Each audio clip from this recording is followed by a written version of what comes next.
course, but never worked it out entirely because The situations didn't come up. Yeah. he left. Right. So.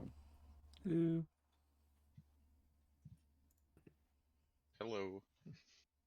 Hello. Hello.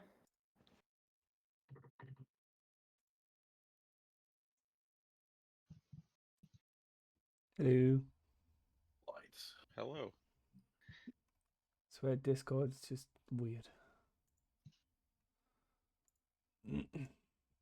Discord felt it necessary to change my input device to my PS5 controller. That's reasonable. It's such a good mic. I see why I would want to use that. Just leave it on what I fucking said in that Discord. No, I want you to hold a PS5 controller up to your mouth for this whole session and just talk into that. Did you hear me when I first said hello? Probably not. Wait, let's see if it actually If you works. said it more than once, I didn't.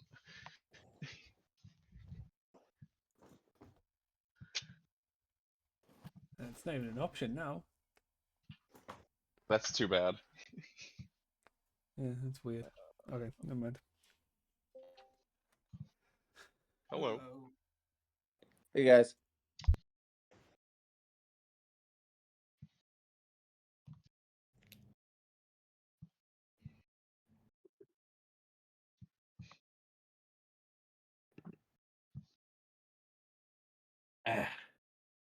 Alrighty.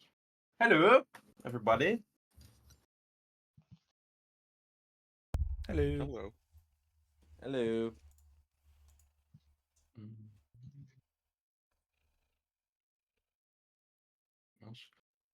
Alrighty. Welcome, everybody. I'm glad we could all make it on the Monday from all days of the week. That's kind of crazy.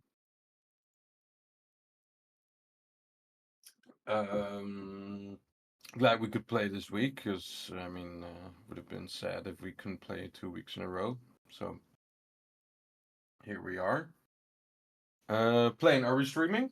Yes. Great. Then hello, viewers. What Future viewers? Oh, you never know. You never know. Gotta keep a positive mindset, right?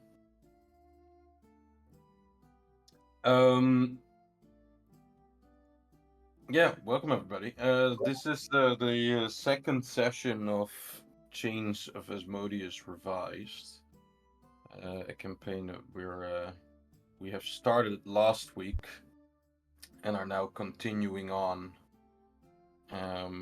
We have had a lot of stuff already happen, which we're definitely gonna hear in the recap, of course, right, Book? Yes, absolutely. There you go. Which is gonna catch us up to speed. I did some official formalities and stuff for the campaign last session. I'm not gonna re-mention those every time we play a session, so if you want that, you'll have to go to the other VOD and just see that. But just for content, this is a campaign that is gonna mainly take place in the Hells. With that, there are some phobias and like extreme shit. This is definitely an 18 plus campaign or game or stream.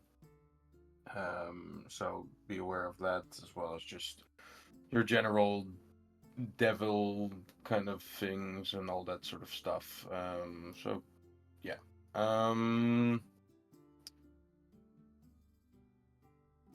I think we can start. Yeah, I'm excited to start. I've had an extra day of prepping, which was necessary. So, but now we're all good. I need my recap before we start. Yes. We're gonna roll the Vexpiration. Vexpiration is again a thing that we do here in our sessions, where I roll a D. Let me check. I still haven't made the thing. D501,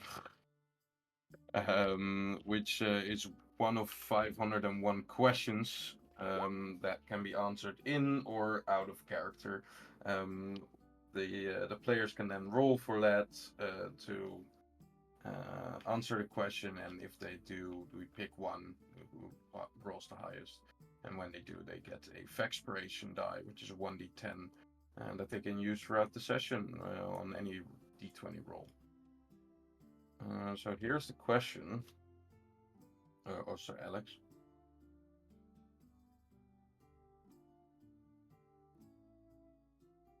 Alex, please.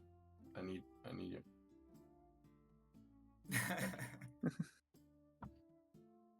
All right. Is there anyone you're jealous of? If so, why? Now, this is interesting for a few characters here to answer in character, but I'm also kind of curious out of character. So, who wants to get this Fexpiration? We already have rolled for our recap, who's going to be run by Vuk this week. We'll do that in a moment here when we decided who's gonna answer this question. I have no faith in this question. All right. Well, I mean, you can answer it out of character as well if you want. That's funny. Guys, worst roll of all time. I Anyone? Anyone wants to get this free D10 on any D20 roll? How do wait, are we rolling? Never the know roll why 20? you don't need it. Are we only rolling in the Discord or roll 20? Oh, we're rolling in. Okay, well, Io's got it, I think. All right, natural 20. Anyone else want to compete with that with another natural 20? I'll compete, but I won't get it. Would be cool though. There you go. We would have to roll again, I guess, and get the highest. Oh wait, no, this is a good question. Shit. Yeah, I'll compete. Okay, go ahead. Damn. Ooh, Pretty high rolls across the board though. We're using them up now. Yeah, that's sad. That's not good. Alright, well, if that's it, then Ios, you get it with a natural 20 here. Before you get to answer that question, we'll go to the recap. So, Fook, please, recap. Already. I cooked this one up because it's the first recap, so it's kind of an introduction to our characters too, already. So, 66 days after the last endeavor, Lukka and Halimur Marivaldi, the young half-elven mage that carried a glass staff and wore a crown gifted by a god, and Alatariel Miragemel, an elven archer clad in armor black as the void, made their way to the fabled city of Neverwinter, the Jewel of the North. Once Lukka's home for a time, and a place where he and Al met for the first time, it brought back some fond memories for both of them. However, duty was pressing, and together they went to the headquarters of the Hammers of Torm, the main organization of Tormtars in that area.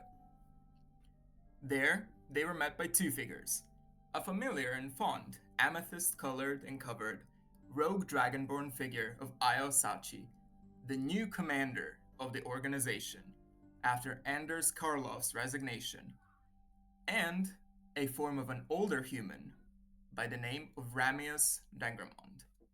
Ios gave them a warm welcome to the city and introduced them to Ramius, who had already heard the tale of Lukka and the boys and their exploits throughout the coast, the Vale, and the beyond. Then, with them, Ramius discussed his own stakes in the upcoming mission, a venture into the 9 hells of Beator, in order to save the souls of those they hold dearest. Those of friends, family, loved ones, and even their own ones. Ramius told them that he would see the souls of his fellow Hellriders of Elturel saved too, for he is a Hellrider himself, and he told them the story of the downfall of Zariel, Archangel to Archdevil. The party agreed to aid Ramius, accepting his company for their journey, and agreed to follow him to a remote cathedral hidden in the middle of the ashen Neverwinter Wood, a temple of Kellimbor, Lord of the Dead, and the sinister god Al had sworn to. Ramius told them that there he found a guide for their journey, a priest of the god of death who could give them more information on their quest. When that was over with, the party took a moment to reconnect and inquire about each other's whereabouts in the last 2 months. While Lukka and Ios talked about their friend and companion, Jonas Krieger, who had seemingly disappeared, at least to Ios' means of gathering information, after bidding farewell to Lukka and the boys and setting off to a well-deserved vacation, Al decided to get a haircut that would suit his descent into the Hells. Francis, that's spelled with an S, a novice paladin, was ordered to give Al's elven hair a makeover, which resulted in a mess of uneven and clumsily cut strands of hair that now appear more like a ragged hedgehog that died upon his head than a beautiful set of elven locks. I mean, you could have left that out of the No, recap. I wanted We to get didn't that need that in the across. recap. Go lad. No, I think it was necessary. For his own safety, Francis was sent away to Brindle, and the party gave Al no time to retort and began their trek out of the city. 2 days later, they arrived before a church of grim facade. Bones decorated its walls and pillars, and the space was lit in crimson gloom and draped in dreary light. The air was still and ridden with faint sounds of distant clatter of bones, out of sight. Down the many dusty rows of wooden pews stood 2 unknown figures. A small human stood crooked over an altar of many things of evil. He wore a mask that obscured his eyes, and he greeted the party with a hiss rather than a voice. This was Kotam, their guide. But before him stood a black mountain of a man. His armor was familiar to the group, as was the weapon he wielded, Thunder Swing, hammer of Jonas Krieger, though this man was not the one whom they rightfully belonged to. Al felt the presence of unlife within him, as this man was neither alive nor dead. He wore an iron helmet that hid his face, but Lukka gleamed eyes of pure fire and hatred behind the caged helmet. They retaliated, Lukka in the best way he does with words, and called for the man to answer why he held items of their old companion. But the man told them that Jonas is dead, and that he had done that himself. Al readied for combat, but Kotam then broke the tension and spoke to everyone. He told them of his place within this quest, and that this man who called himself the Crusher of Hope was his protector, and that Kalimvor himself brought him here for that very reason and allowed his undead nature to exist as an exception, much to Al's contrary ideas. Kotam then said that before they descend into Beator, they must learn where the souls they seek were hidden, for the 9 hells were a maze and each level a different prison. Only by finding the souls they seek can they attempt to save them from the Devil Lord himself, Asmodeus. To do so, the priest summoned a presence of Beelzebub, the Slug Archduke, Lord of the 7th layer of Hell, to inhabit his own body and answer the party about their quarries. And so, within seconds, the frail body of Kotam served as a husk for an archdevil. Beelzebub greeted the party, calling them sinners, as all men are. He told them that in order to answer their questions, he demanded to know of their sins, or at least for them to admit to them. One by one, each member of Lukka and the boys, as well as Ramius and Crusher, told of their deepest sins, or at least what they believed them to be. While some of them already knew their answers, others learned of their true ones in that very moment. Crusher had the sin of murder, and for his sin, the soul he searched for resided in Stygia, the 5th layer of hell. Ios had the sin of greed, and for his sin, the soul he searched for resided in Avernus, the 1st layer of hell. Al had the sin of cowardice, and for his sin, the soul he searched for resided in Nessus, the 9th layer of hell.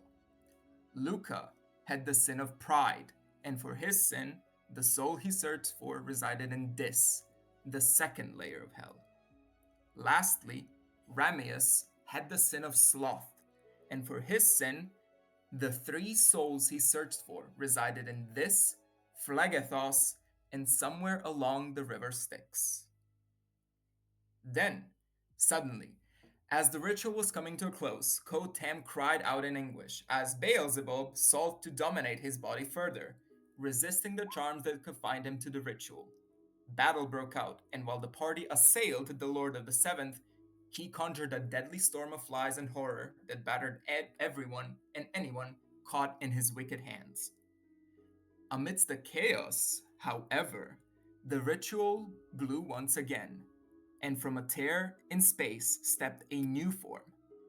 A female tiefling whose ram like horns reached beyond the 6th foot, gripped a staff of bone, and was clad in a green dress. She, terrified as anyone would be in that scenario, took to fighting as well, temporarily proving herself to not be an enemy of Lukka and the boys. When Crusher landed the final blow on the possessed body of Kotam, the battle closed. And that is where we stand in the moments that follow.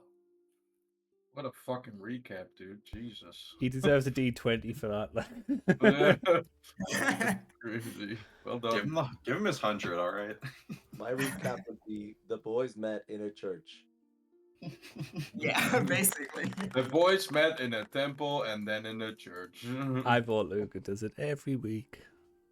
No, thank No, you. no. That was long enough. Listen. You want to go above and beyond? Give us a full round experience and then expect us not to ask for more. No. More full you, Luke. More full you. Sorry, you said expectations high. We expect it always now. It's the first session. I had to go high. Next session, I swear it's gonna. Well, it's not gonna be me, but if it is me, it's gonna be It less. will be you. No one else is rolling now. Yeah, from now on, nobody else rules anymore in the entire campaign. I guess we'll just use the last roll, which is Vuk. Okay, let's do that. Wow, God, I hate all of you.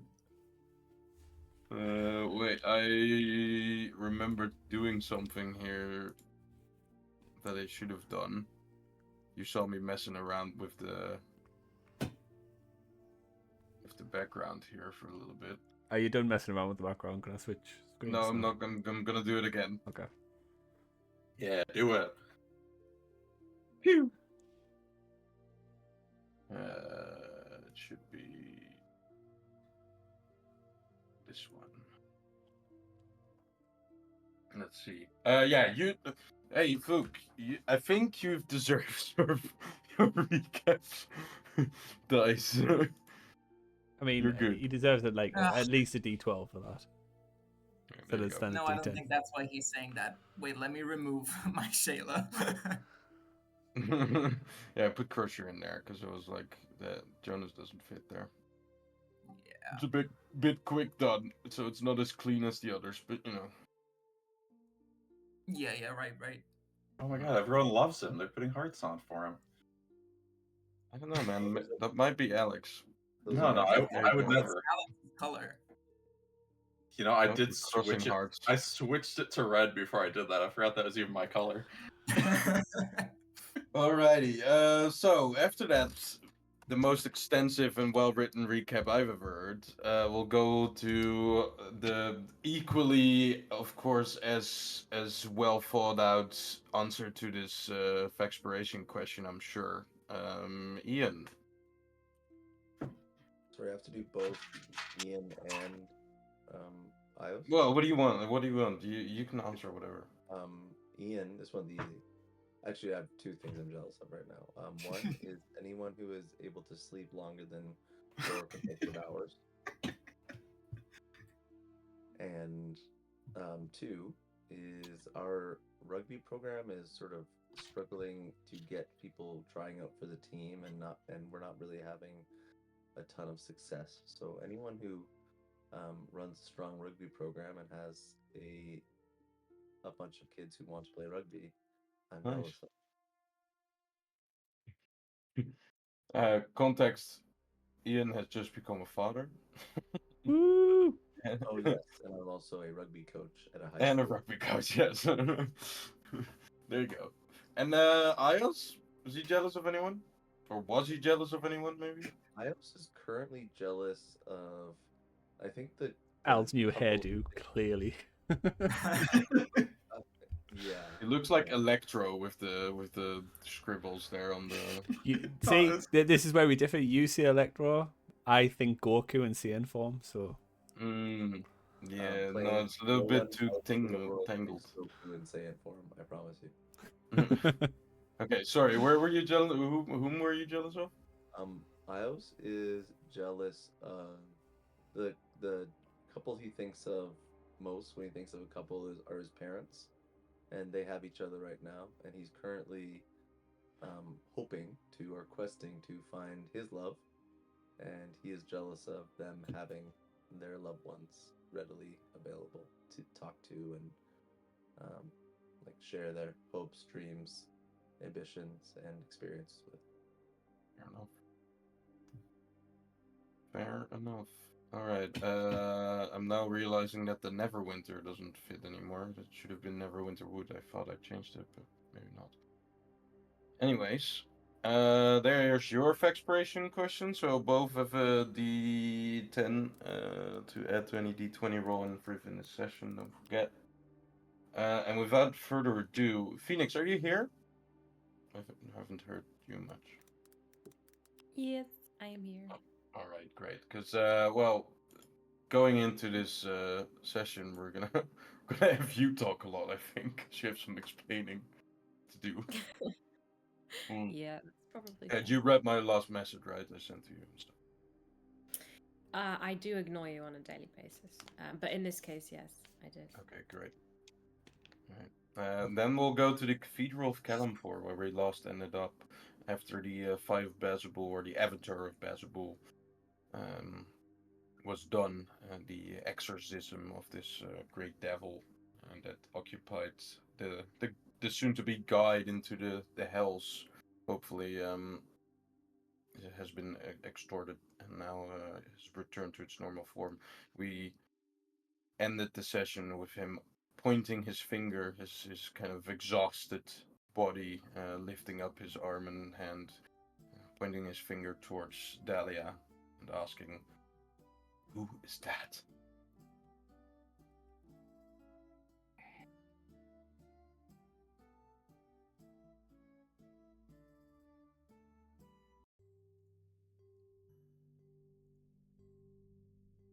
Alrighty.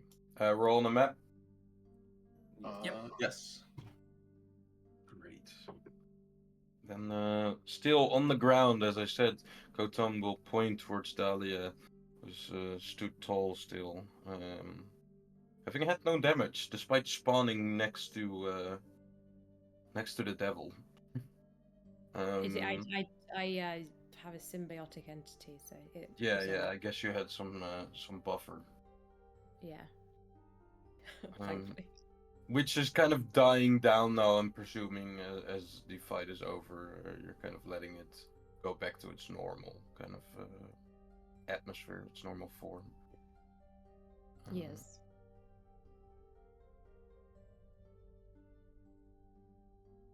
Do you answer to that question Kotam asks, or does anyone else want to say something or ask something?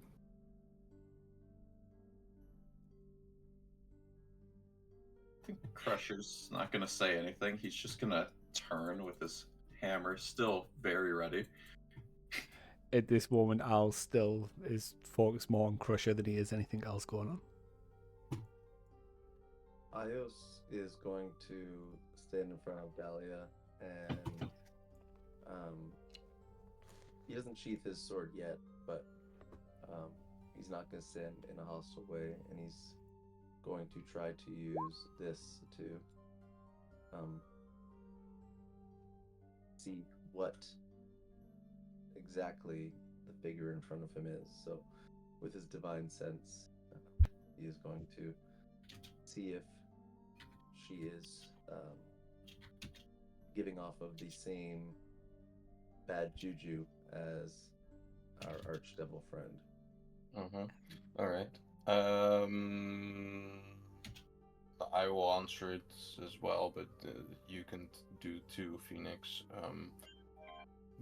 in terms of mechanics, you don't sense that this is either a celestial fiend or undead. You can recognize this to be a tiefling, although her looks are a bit exotic even for a tiefling. It seems that there's something different to her. You can't really place what. But yeah, she's a bit different than other tieflings you would have seen so far. Hard to describe. All right. Ios will now put his sword away, and it just sort of evaporates. Instead of sheathing it, and he'll hold out his hand and introduce himself Hello. as Iosachi of the Hammers of Torm, and Lukka and the boys. What on earth did you do to be summoned here by or into this place and underneath the devil?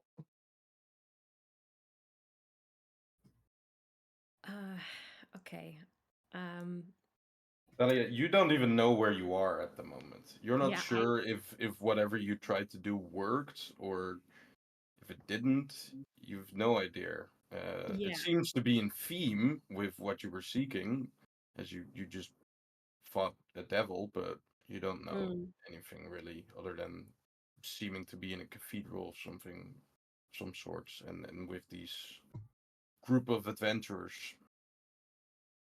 Yeah, I'm a little confused as to what I have just entered into.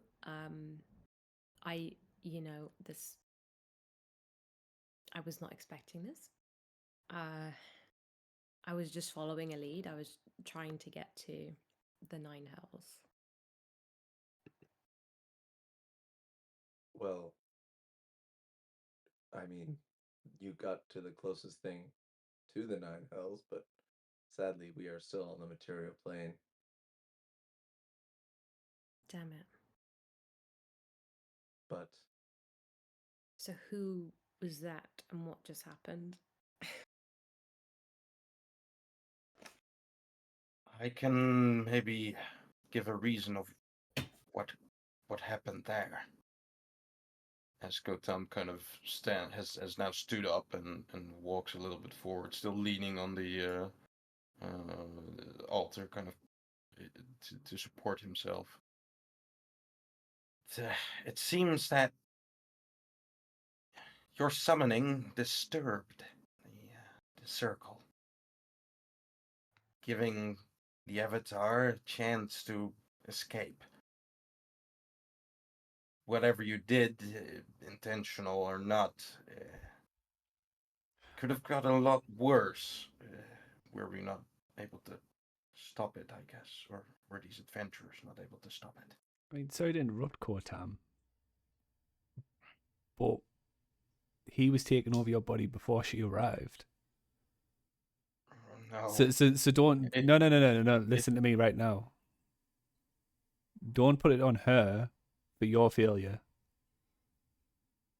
It took time, Al. I tried to stop it, but I couldn't. So he broke free after she summoned. He controlled my body before she did. But the circle was broken after. Personally, I think you were messing with things way beyond your control. It was the only way of getting the answers we sought. Or the answers you sought. At least to my knowledge. What's done is done, and we've survived. We've not passed on to Callum's for judgment, so I'd say it's a positive for now.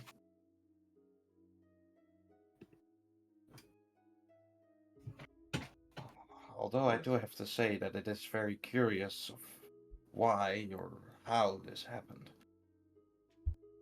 you said you were seeking a way into the Nine Hells. Yes.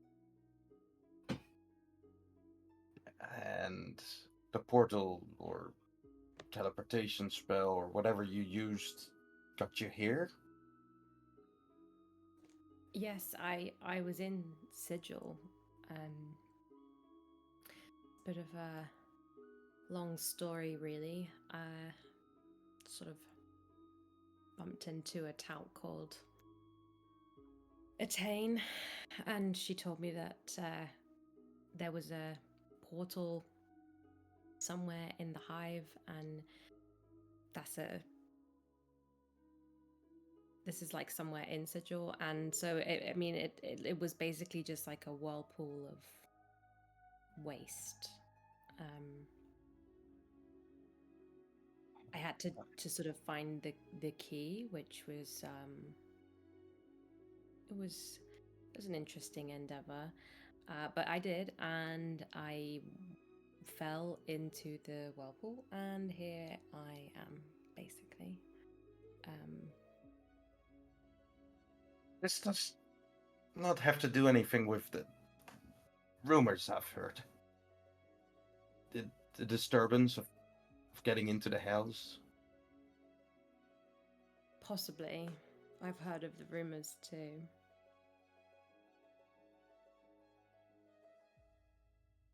Well, if they're true, then we're in trouble.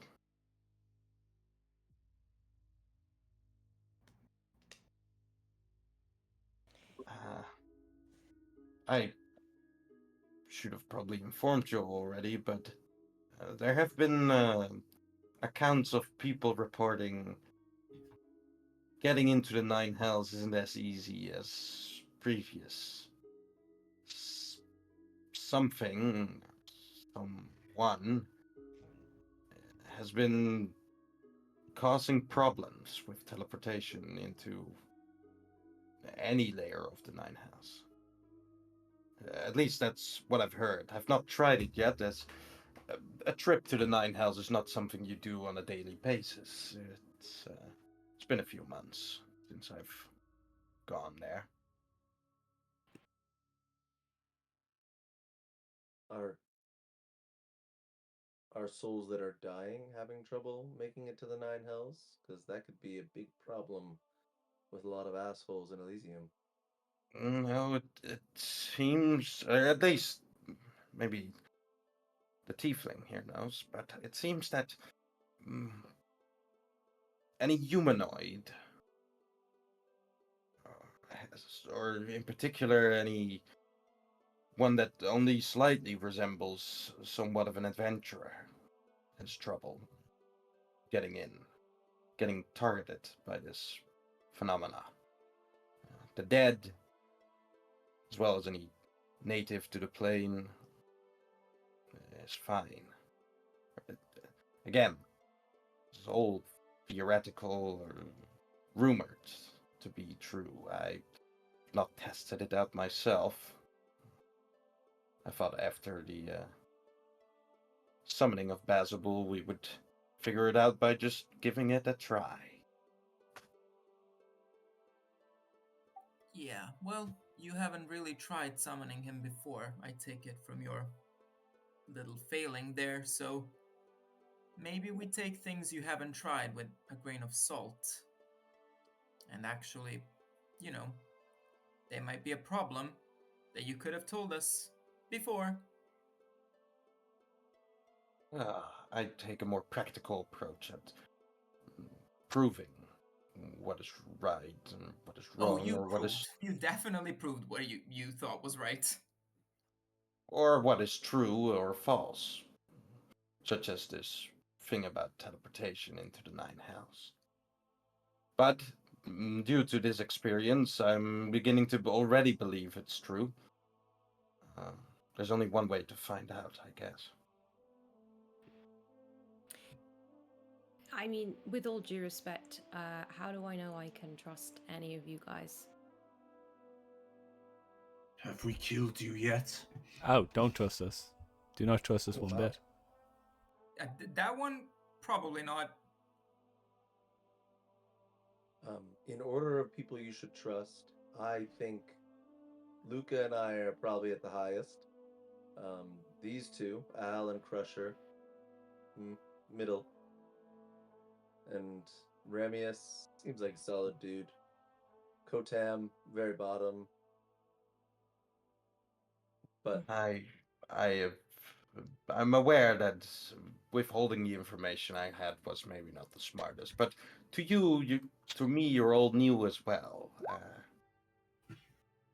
yes, maybe you were just trying to impress us by summoning an archdevil, and we appreciate that. But next time, um, if you're even a little bit aware of someone possibly doing a ritual that could interfere with yours, just give us the heads up, all right, Kotam?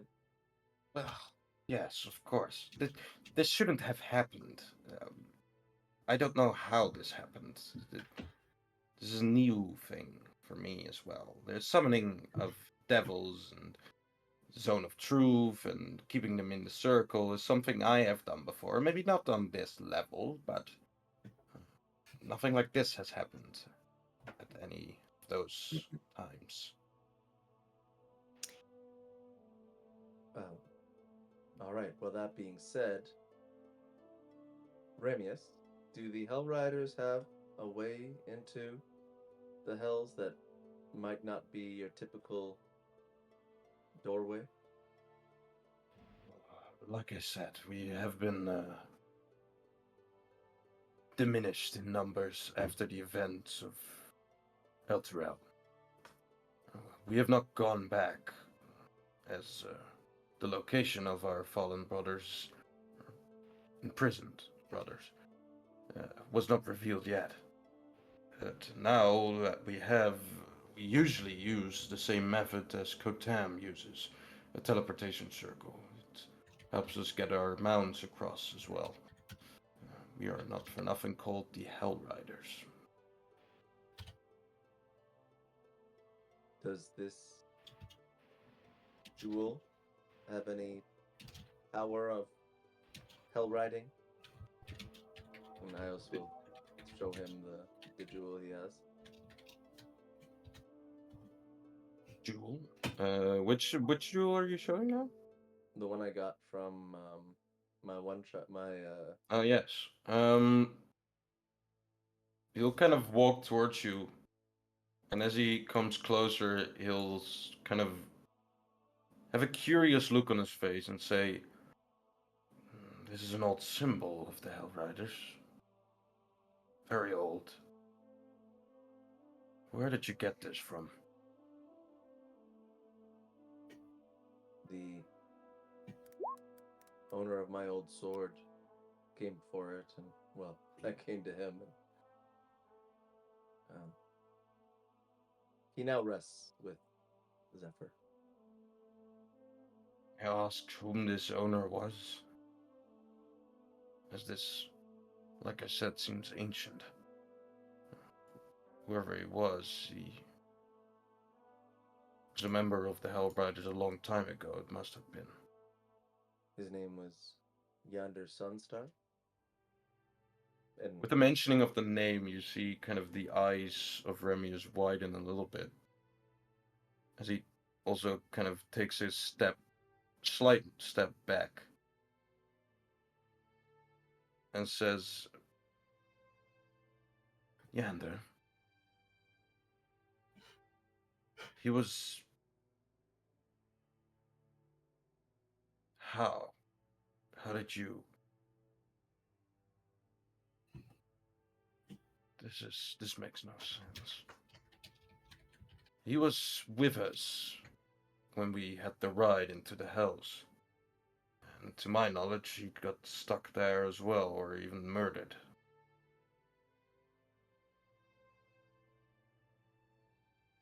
You found him on the material plane? yes, he was, well, an undead in a chapel where I found my own sword. Old sword, I should say. He was a vampire, yes. even when he rode with us. But He demanded the sword back, and then I acquiesced to his request with the sharp side. he attacked you.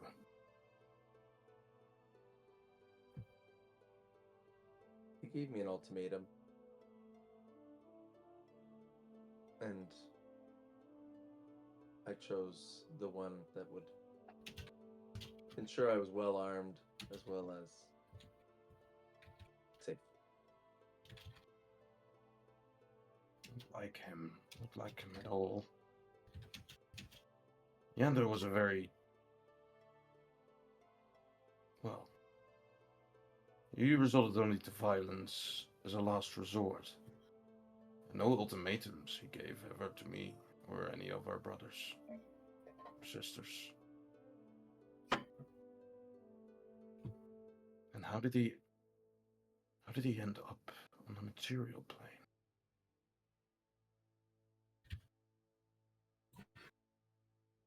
Well, I can say in all honesty, he wasn't in the church when we first arrived. Or at least not that version of him. All right.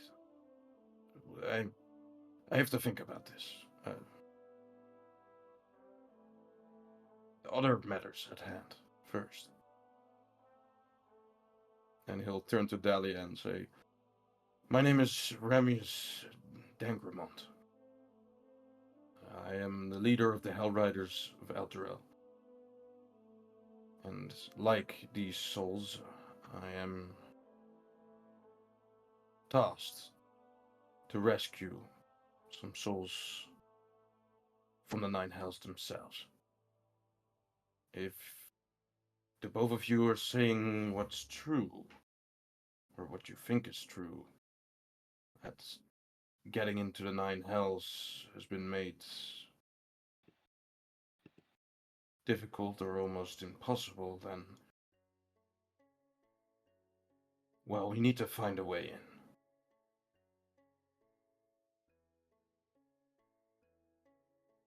All I really know of is the Lady of Pain. The Lady of what? The Lady of Uh, Pain. She... I don't know much about it, only from rumors, but the Lady of Pain should have the control over every portal in Sigil. And if something's gone wrong, it was, well, normally it would be her doing. So if it's not, then something might have happened to her, but it is either something with the Lady of Pain or something that has happened within the Nine Hells. I mean, the events of Elturel did shook up a good amount of devils, especially the first layer. Either one. We'll have to find an alternative, I guess. I mean, I can still try. As he points towards the circle.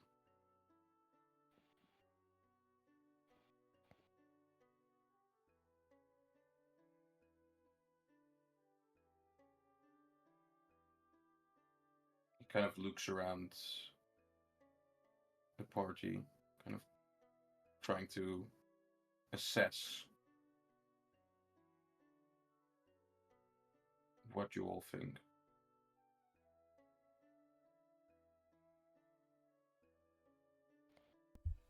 I'll still focus on Crusher. Just analysing them. Is Crusher still standing on the altar? Yeah. Oh yeah, he's not stepped down yet. Okay. He's still like 50-50 on fighting half the people here. Mm-hmm. Do it. Everyone's Make been my summoned day. in. Do it. Just give me a reason.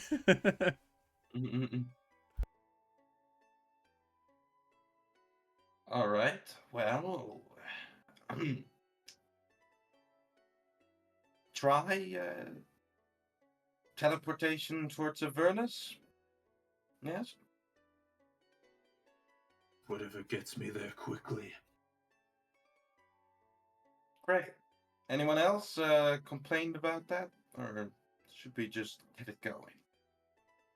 Are you capable of a teleportation to Avernus, or are you going to fuck that up too? Again, the summoning of Bazable should have been fine. Something extraordinarily odd. It's at this point, happened. Corey will realise that Alice is not paying attention to him at all. Yeah, cool. I think that's the definition of fucking it up. When you think you're gonna do something good and then you mess it up, that's called fuck it up. It wasn't something I did, but it's okay. We'll create the teleportation circle to the Nine Hells. I've done that even more times. Don't mess it up this time. I think you'll do great. As Kotem kind of starts to alter the patterns inside the outer ring of the teleportation circle. It takes about 10 minutes for him to do this, so in the time being, you guys can discuss whatever you want else, if there's anything. Dalia, may I ask what you want from the Nine Hells? Are you going there for a vacation or? A vacation. I don't mean this offensively, but I'm assuming you have family from the Nine Hells. Maybe a long lost relative.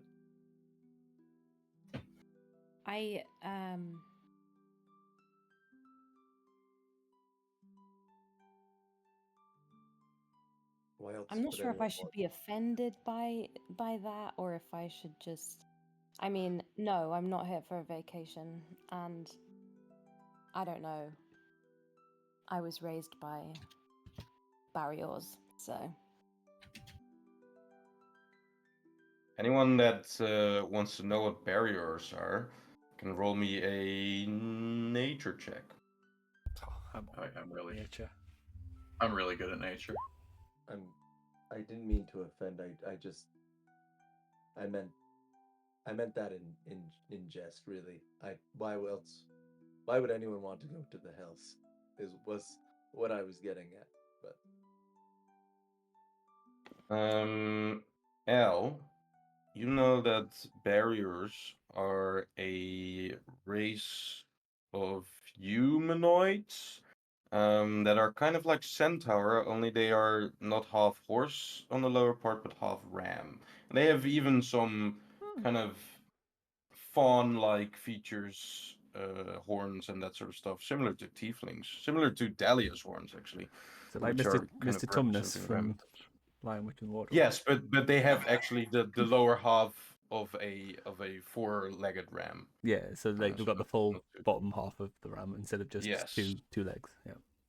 And I'll Oh, say with 20 that you also note that they are known to roam the upper plains of the outer plains, so Elysium, that sort of thing, the Beastlands especially, right? But they also are present at the Outlands, which is kind of the surrounding area that surrounds Sigil, which is, I guess anyone that wants to know what Sigil is can roll me a history check. But I'm sure Delia can give you some more information if you ask as well. Good at those. Yeah, I do it. Why is Al so knowledgeable all of a sudden? Al and Lukka, you both know that Sigil is known as the City of Doors, the City of Portals also. It is said that it is the crossroads of the universe, the kind of highway point between every plane known to anyone, really. The outer planes, the elemental planes, the material plane, all that sort of thing. It is kind of a sort of an airport, like a hub between everything. And the outland is the surrounding land that surrounds this city of doors, which has occupies gate towns that represent any outer plane. Gear towns. Gate towns. Just These lots of gate bright- towns are known to represent each of the outer planes, neutral, negative, and positive, and represent them in such a way that they are very similar as to a kind of a small outlook or a small like proof of what the plane is gonna feel like or gonna be like. But if they like are too similar to that plane, they get absorbed into the plane and another gate town takes its place.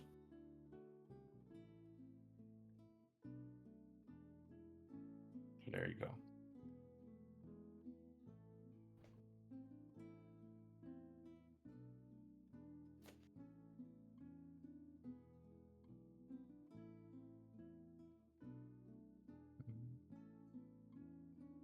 If there's nothing else, then Kotam will finish off the teleportation circle towards the first layer of Avernus. And as he kind of takes a step back, he says, "That should be perfect. All right. Only the incantations are left. Once I do those, anyone that steps within the circle will be transported to Avernus. Specifically, hopefully, to the teleportation circle in the vessel that we will be using to ride across the river Styx." Don't get this wrong, Core. You're already on one strike. I've done this many times, like I said, more than whatever happened just If now. I could muse the idea, it's quite scary that adventurers are being blocked from the hells, but it's probably even more worrisome if we're the only adventurers allowed into the hells. If that is so, then yes, we're gonna be even more of a thorn in the eye between all the other creatures. I mean, some of us have business in the hills. I'm saying that the natives will have even more of a easier time of spotting us if we're the only ones. Good. All the more slaughter. But Dalia, as he turns around, you said that any adventurer gets blocked or... Wait. It is not only blocked, but also you said you went into a portal that was supposed to take you to the Nine Hells and you got sent here. Right? Yes. Just suppose that couldn't happen to this one as well. If we do that, sent somewhere else. Because if so, I don't want to be accused of fucking it up again. Well, it's very possible. Right. Are we But sure to go ahead with this? If we take the portal and end up somewhere else completely because of whatever is going on, it could turn out very badly. Just send me down myself if you're all too big of cowards to go. Let's get on with it. You know what? I actually agree with that. Let's just send Crusher and be done with it. I have business down there, so I kind of need to go. But, Remius will say, if he really wants to go first, then that wouldn't hurt. As he kind of gives an awkward smile towards Crusher. This might be tempting fate, but We've already had one pretty bad thing happen to us today. What are the chances a second bad thing happens? 50-50. Either they do or they don't. It's Judging rumored my that luck, I would probably say 90-20 or 90-10. I can't even maths. well, if the rumors are true, and probably are, as Dalia experienced them just now, uh, then we're either gonna get blocked out entirely or sent somewhere else, or it's gonna work. Yeah, one of the three. If it doesn't, strike 2, cool. Maybe we'll get We sent don't want to to see the what happens when party strike 3 dimension happens. where we have a good time. Most outer planes are not gonna be a good time. If we're lucky, we'll get to a upper one, but any of the negative ones, other than the 9 hells, is gonna be a problem, as I'm not as knowledgeable. As well as if we get sent to anywhere else other than Avernus. Any other of the 9 layers. Kotam, I'm having a real hard time being an optimist. Every time I line something up, you have to swing against it. Just say the word, Ios. It is true that there's a lot of uncertainties here. That's why I asked. But if Crusher wants to prove himself and go first, then that could be a good test of it working or not. I have nothing to prove. I just have a work to do, and you're making me wait. Yes. All right. Let's start. As he starts chanting the incantations, you see that the kind of light of the candles that kind of flicker begin to glow brightly, and the same glow kind of echoes into the scribes that are set up on the ground. Same glow that happened kind of when Bazabul got summoned. And you see that the circle begins to kind of twist and swirl. The tiles of the cathedral begin to kind of fade, and a red orange portal begins to kind of open.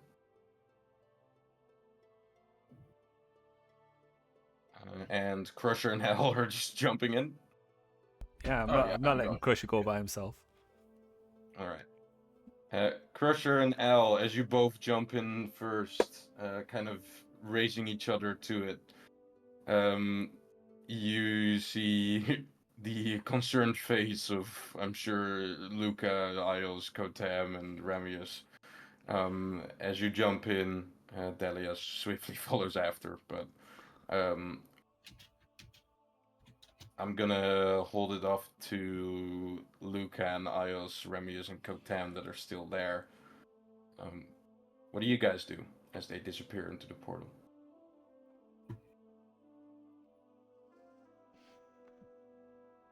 I think Luca locks If eyes you with as, Ios. as you wait maybe 5 seconds, they go by. And 10 seconds go by. And they're there still? No, they're gone. Yeah, we They just started there. disappeared Ah, into it the hurt portal. so much. Agonizing pain. Delia, at this point, when 10 seconds go by, I'll say that you can approach and go in if you want. As you moved afterwards. Yes. Alright. Delia, you see the 4 of you that are still here. See Delia walk up, kind of brush past Kotam, and confidently walks into the portal. Hoping to actually get to her destination. Another day, another portal. True inhabitant of Sigil.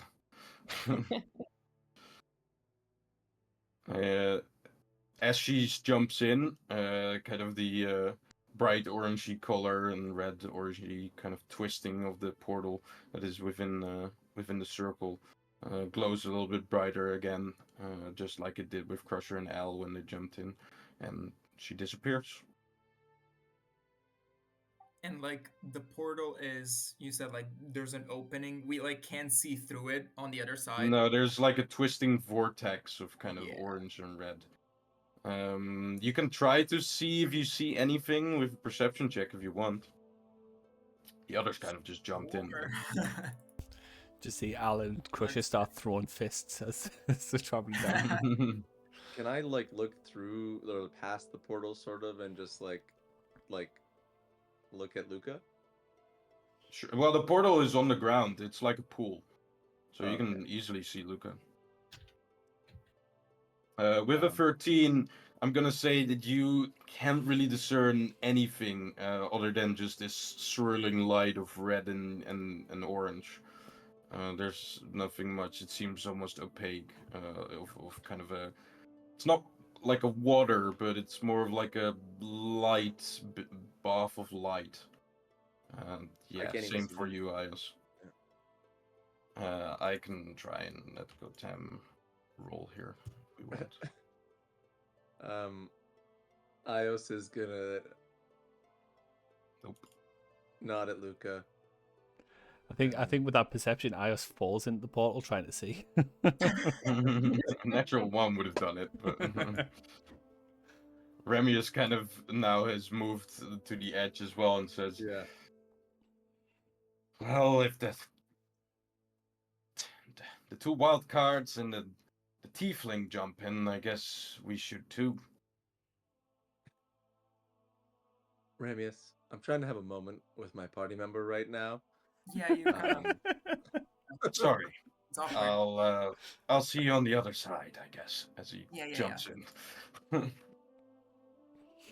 Anyways, Bam, chicka, Lukka, wow, this wow. is, pardon the pun, all gonna go to hell regardless, so I think I'll probably need some healing. And I'll probably need someone who doesn't just want to talk about murdering things and cutting tongues out. I mean, do you forget I'm also a healer, Ios? wait, do you hear something? Hey, you're not here, Plane. You're Oh, not that's here. weird. I don't hear anything at all. Did you Yeah, it's a forget? But if you want to stay, I'll stay with you. You rat bastard! Yeah, Luca just says, "Yep, we got him," and just starts walking away.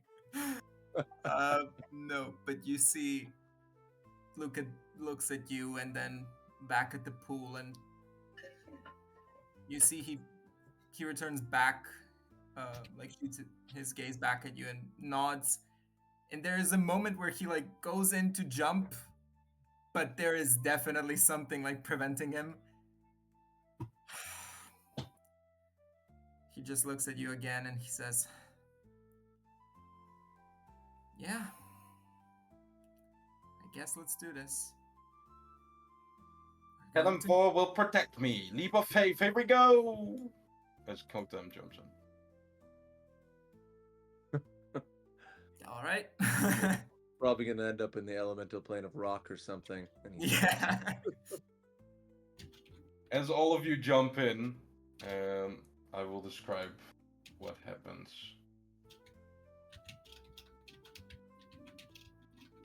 Alex, could you do like a push to talk or do Yeah, like sorry. the because the typing is Yeah. No, that's just Crusher's armor clacking. It is. All right, here we come. As you step through the portal, the world twists and then unfolds. You're standing beneath a sky that isn't a sky at all, but a ring of rusted iron arcing impossibly overhead. The air is thick with smoke and a scent of strange spices, sweat, and ozone. The streets wind and tangle, cluttered with leaning buildings that look like stitched together from mismatched stone, brass, and bone. Voices clash in dozens of languages. A devil bargains with a cloaked angel across the street from a goblin spice vendor. A floating eye drifts past, ignoring you entirely. Somewhere above, The clanging of a distant bell echoes through the smog. The ground beneath your boots hums faintly with an unseen energy, and you realize this plane isn't just a city, it's a turning point. It's a crossroad. Welcome to Sigil. As you see a familiar sight, Dalia, and as you have jumped in, you kind of come up out of this filthy kind of pool of water. You look around and you see the familiar streets of the Hive, the For district the love of God. of Sigil. And next to you are Al and Crusher, fully covered in this goop, this filth, which now also covers you. They've made it to the shore. Al and Crusher, as you guys went through the portal, you both swam up as quickly as you could. Crusher had to kind of climb his way up as the armor made him sink to the bottom straight sink to the bottom. But you've managed to get out as it is kind of a shallow pool, and the kind of pool that still whirls slightly has kind of covered you in this muck, in this mud, this dirt. It's like a very thick, goopy kind of brownish water. You look behind as you kind of look towards each other and see Dalia coming up from the water as well. What do you guys do?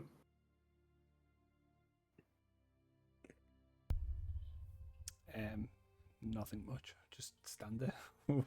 Watch her get out. Going to kill him. Talia's Alright. just kind of like cursing under her breath and looks kind of peed off. Mm-hmm. As you do, a few seconds go by, maybe a good half a minute or something like that, maybe a minute, and at that time, Remius comes and follows in, shortly followed after by Lukka, Ios, as well as Kotam, that went a little bit before them, I guess.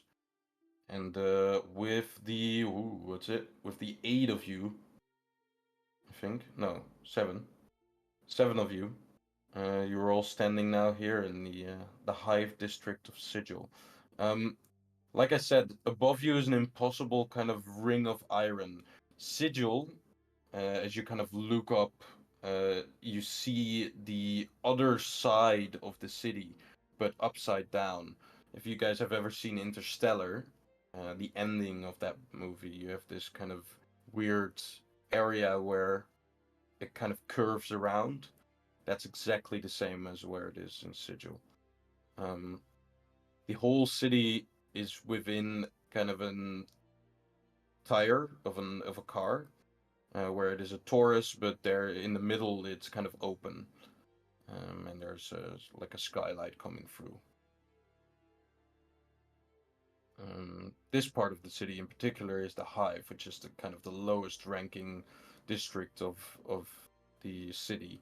An impossibly big city with an impossibly big district.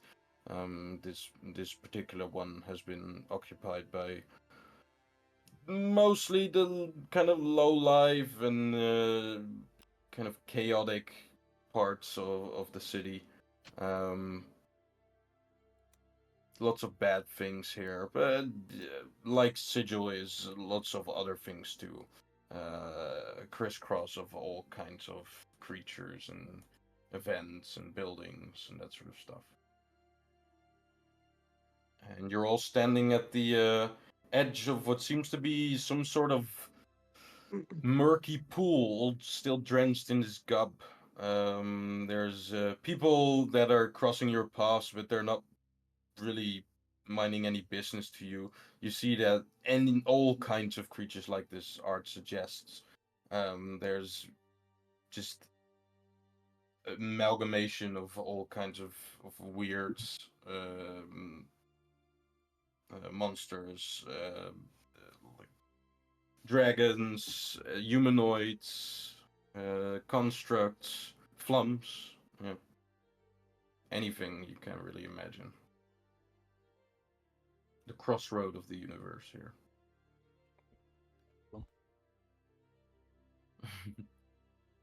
As you stand on the edge there, what do you guys do? You've all kind of catched your breath as you swam up from this mucky mess, and are kind of Is standing this up again. liquid exclusively poo, or is it something else? Do you want to roll a investigation check to find out? I mean, You don't have to.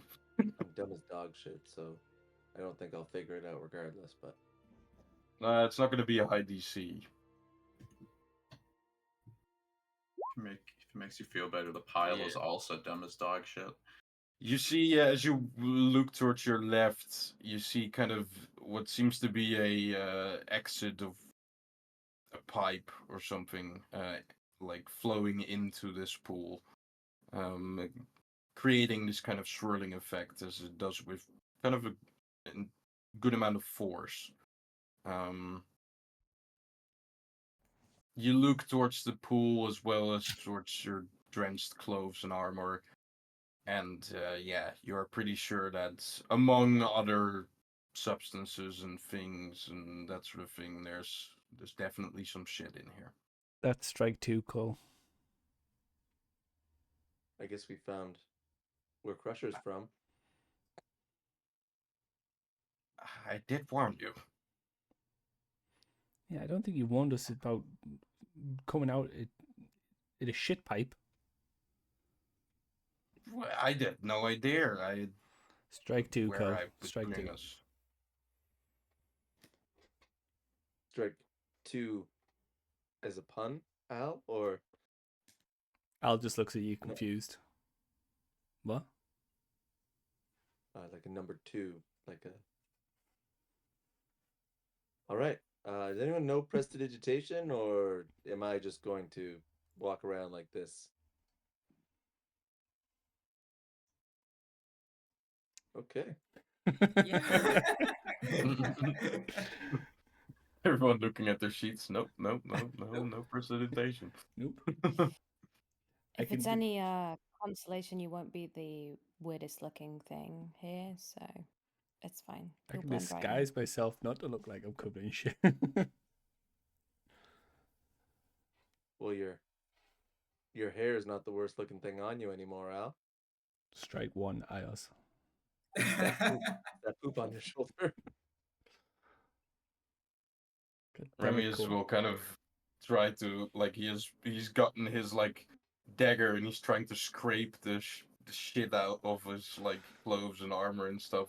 As he does, he'll say, "This is the worst entrance to any plane I've ever had, and I've gone to the 9 hells, so you know." Traitwin Dalia's is gonna now take a following. nice deep breath in and say, "Gosh, I just love the fact that like magic can come from literally anything, including waste and death. Don't you guys? Like, it's just a brilliant thing." Sorry, this whole place is fueled by waste and death. No, I just mean that I'm covered in the waste of goodness knows how many creatures, and all I can think about is how much magic I can do with it. So Wait, you practice poop magic? well. Teach me this power. Do you want to? Remius asks. No, but well, not yet. But if I learn something about it, I mean, it'd be I'm fun just to play trying on. to be a positive guy right now, Remy. That is fair. Strange, but fair. Alright. As you guys kind of stand there, Luca, as you have been kind of observing and maybe trying to clean yourself, you see across the pond what seems to be a sort of wooden stand that has been hammered together. On the wooden stand stands a goblin with a very dirty and damaged purple robe. And he has like a classic wizard hat on. And the stand has a board in front of it that says Cleaning Services by Gooey. That's just awfully convenient now, isn't it? Shall we go and check out these cleaning services? See if we can get at least a little bit How much? cleaned up. How much to get our services cleaned? Is that right? How much to Well, clean he's a us? bit farther away, but you could walk towards him. And... Oh, can I say it telepathically? Towards him? Yeah. Sure. As you do, you'll hear like a scream inside your head. Who said that? As you see the goblin kind of maybe like 50 feet away or something, look around. The streets are busy here. It looks like this filth here is kind of built in the middle of what seems to be some sort of square. There are some other like vendors around that sell all kinds of stuff, mostly junk, but all kinds of stuff. And the buildings kind of surround this small square, which includes the pool as well. Yeah. So it's quite busy. So as he kind of screams inside your head and looks around, he can't really identify who it is. Just talking to him. It's Ios will wave and then gesture to all the shit on us. Can you clean us, good goblin? As he kind of looks around, sees you waving towards him, he says inside your head, I guess he says, "Come here, just talk." We have to go see that goblin if we want to be cleaned. Okay. Do I already know this goblin? Roll me a history check. Oh gosh, okay. It's where the goblin stabs you in the neck because you owe him money. Yeah, that wouldn't surprise me.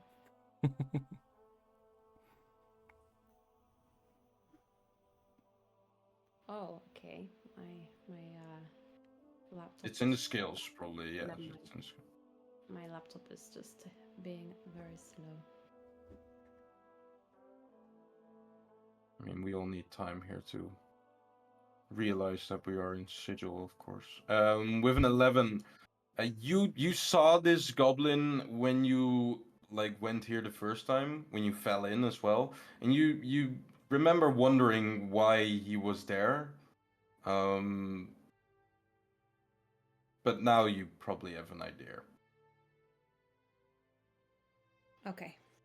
It's a very strategically placed vendor on this specific location. Okay.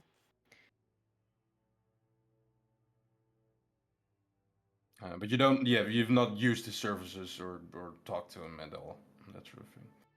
Yeah, so as you no, guys, no friendly discount, basically. probably not. Well, you can try. As you guys walk towards Gloop, his cleaning services vending stand, as you guys approach, and Gloop will talk towards you, Ios, as you waved him and then talked in his head. Say, you're the one talking in my head? Yes. That's kind of scary, man. Oh. I mean, I'm it's sorry. okay. It happened before. Some creatures cannot talk, and they use that as well. But I'm assuming a Dragonborn can talk, or any of your friends. So let's just do that. I'm Glue. Hello, Glue. Cleaning poop. We are covered in poop, and we would like to be cleaned. Yeah, I see. Whilst Happens more often than you think, actually. Whilst Gloop's talking, I'm just staring at his tongue.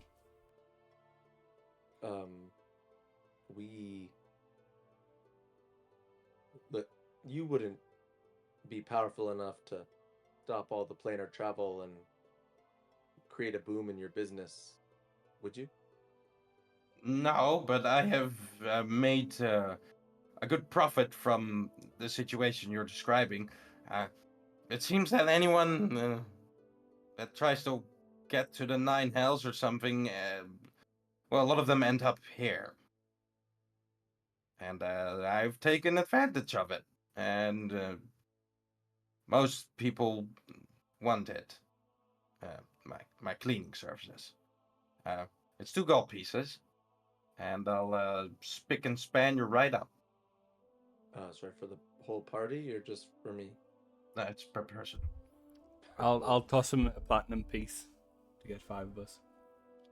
All right. As you toss the platinum piece, he'll catch it, and with his other hand, he'll snap in his fingers, and thaumaturgy will be cast, and you see I'll Al. use it on me, Vuk, Ios, Dalia, and Ramius. Oh. All right. 5 people from the 7 will be cleaned instantly as he casts it 5 times in a row, but yeah, it works. All of you are clean except for Crusher and Kotam. Kotam will kind of look with a sort of a saddened eye and say, "Yeah, all right," and he'll snap himself in his finger and cast thaumaturgy. Whoa. Wait. I say that's a strike. I swear to God, Core, I will draw my sword in a second. You've had that this entire time, and I've just paid a platinum piece. Oh, no, I can only cast it when I see it happen. It's a gift the god gave me. And what, you didn't want to tell us this, prior to actually approaching here? That, hey, just pay for one of you, then I can get the rest of you? I didn't know how he was gonna clean you. They're nice, buddy. So, but I can do it for this gentleman here. And he'll snap, and Crusher will get cleaned as well. Counter spell. Luke will kind of look towards Gotham and say, go set up a cleaning business somewhere else. This is my spot. And he'll look at the platinum piece and say, thanks. Anything else to clean? No, that's it, I think. All right. Well, then move along. I have next customers coming up as he points towards the pool where 2 what seems to be adventurers have come up and are now covered in shit as well. Do we recognize the adventurers? No, none of you. Damn it. Arthur, where are you? It's Arthur and Drip. No, none of these 2 adventurers are recognized. It seems like he said that there's something going on where a lot of people that are trying to get to the Nine Hells or and maybe any other negative plane or something, some of them end up here. Basically, there's some weird shit going on with trying to get to the Nine Hells. Literally. Wow. Okay, up.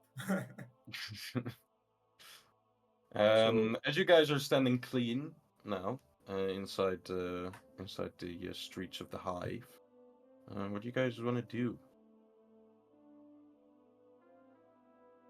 Well, seeing as only one of us has any remote idea of what is going on here. Yeah, about that. So, see, I normally charge a fee. I can take you wherever you fancy around Sigil, but You're a toot. that's me. Yeah. Well, I guess we We're bound to find another portal then, eh? You must know a new one, or another one. Well, I know a lot of. This is the city of doors, so yes, there are many more portals. Not that we can trust any of them, given what's happened so far, but. That's true. Which one, or how did you get this one? Oh, I spoke to a friend. Etane. Might this friend know any more portals to the Nine Hells that could work? We could go and speak to her. She's normally at the Smoldering Corpse bar. That sounds appealing. Yeah, appetizing. I mean, I could do a drink. It's actually quite a nice place. Yeah, it's a nice place. Well, what is a steak but a smoldering corpse? Precisely. That's very deep. Do you want to roll a history check, Phoenix, to see if Dalia knows anything about the Smoldering Corpse? I mean, you've been there before, so. Yeah. Well, yeah.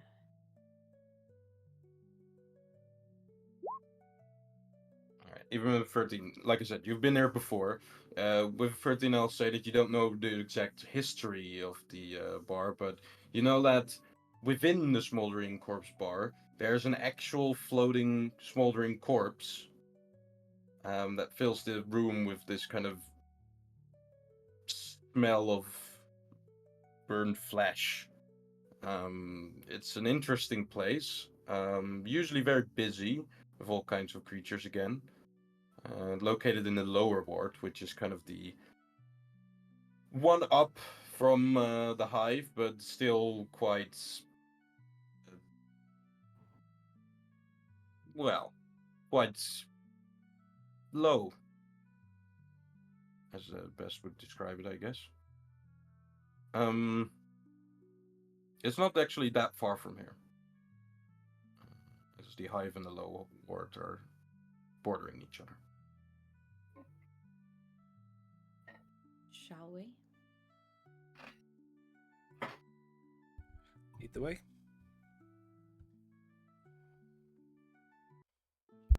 I'm guessing I remember the way. Yeah, you do remember the way. Do you still want to charge them, or Or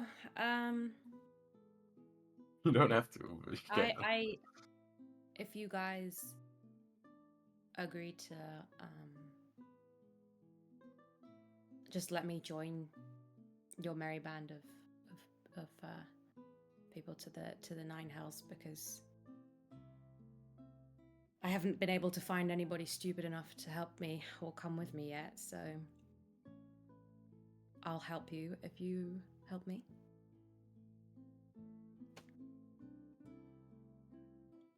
Yeah, I mean, that seems fair. We help you in the hells. You help us out here, I guess. And Luca's just gonna look around again at this strange place. Cool. Then let's go. Alright. As you make your way over towards the Smoldering Corpse bar, again you see the atmosphere change a little bit as you go from the hive to the lower ward. All kinds of strange creatures. Most people here, except for Dalia, of course, have not seen ever. Hotam seems to be a little bit more familiar with Sigil. He might have been here once or twice, but even he is quite new to this place. All the others have never been here, I think. So the eyes are having a feast, as the nose as well, and the ears. All kinds of senses are being triggered here as you walk through these busy streets of wonder. Um, You see some doors into buildings actually aren't doors into open buildings, but as people walk in or out, they just disappear. As some of these doors are just portals to other places. Um, there's multiple kinds of levels that go up or down in terms of buildings and bridges that are built between them. Again, this curving kind of edge goes along the whole city, and as you kind of walk along the surface of this torus, giant torus that forms the whole city, you walk towards the lower ward. The fog kind of weather that always occupies Sigil um, kind of obscures the distant city views of the other wards, but still visible in some points. Um, After about 20 minutes, maybe 30 minutes of walking, you get to what you know is the Smoldering Corpse bar. The exterior of the Smoldering Corpse bar is a scorched, soot-stained hulk of warped stone and blackened wood, with smoke curling from its seams as a faint stench of burning flesh clings in the air. You see at different points creatures walking in and outside of the door. Every time it does, it kind of creaks quite loudly, coming through the streets where you're standing, sort of serving as a kind of entering alarm for which you see sometimes in shops and stuff. Uh, who wants to go in first? Dalia, you're leading the way, I guess. Yeah, I'll go in. All right. As you guys walk inside, Dalia opens the door. Again, the door creaks open, and the heat from inside rolls like a breath from an open oven that has been set open for like a long time. Um, Inside the smoldering bar glows a silky ember light, half from the guttering lanterns and half from the man that seems to be aflame and levitating in the center of the room. His body burns endlessly, and his skin is blackened and cracking. But he never screams, he just floats there, smoldering and lighting the bar like a cursed chandelier. I'll bring you guys to the image that I found the smoldering bar in, which is really cool. Holy.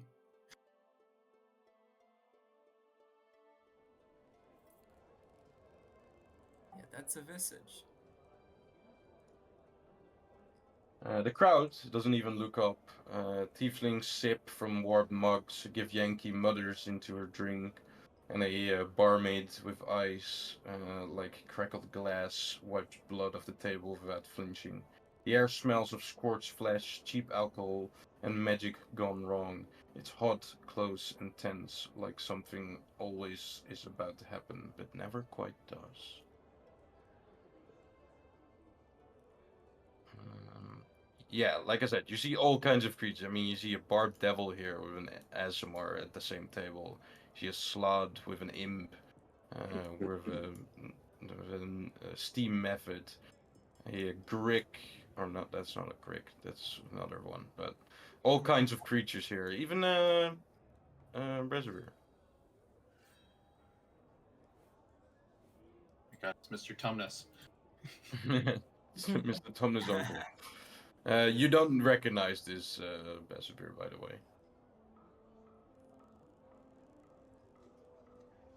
Um, Can we see, or can I see Etain anywhere? Make me a perception check as you look around.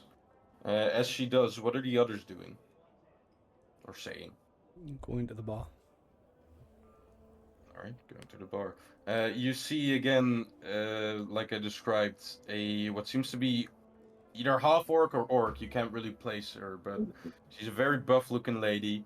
And she has this weird gleam in her eye, like her eyes are actually replaced with sort of these green crystals. One is actually halfly patched over, but the other one seems to be quite clear. And she looks at you as you approach and says, "What the fuck happened to you?" Oh, I forgot about my hair. And I've never seen an elf with such a bad haircut. look, I'll go back. It was beautiful and long, all but 4 hours ago. That's sigil for you. You want a drink to dampen the pain? Yes, please. Strongest? You know it. How much is that? All right. That's only a half a gold. 5 silver. Okay, I'll have 5 of them, please. For me and my compatriots. All right. Oh, I don't drink. Can I have 4 and then 1 non-alcoholic strongest? Non-alcoholic strongest. No, just Sure. a glass of The water. taste. We don't have water here. As she turns around and begins to prepare the drinks. With a 13, you spot the kind of blackened hair and dusky kind of pale skin of Atane the Quick. At the kind of end of the room opposite to the entrance. She has this kind of black cloak that she has over her head right now, revealing her even blacker hair. Young female with some leather armor on, and a staff that she has now leaned against one of the tables that she sits on. Next to her is a winged creature that doesn't seem to be an actual humanoid, but it's close to it. None of you can really identify what it is. It seems strange. But it is also kind of. It seems a bit angry as well, as it's in the process of standing up from the table and kind of it grabs its drink that it had placed upon the table angrily, clasps it with its kind of claw, its talons, and then walks away, kind of weeping his wings across that are on the back of his shoulders, as sort of a cape that he kind of does with a disgusting kind of look on his face. He walks away. At that point, the bartender sets the drinks ready. You see, Elle, she has put on the table this, again, seems to be sort of twisted, kind of. These are smaller sized glasses, but still, this kind of twisted glass design that seems to be present within all the mugs here. Inside there's a liquid that you've not seen before.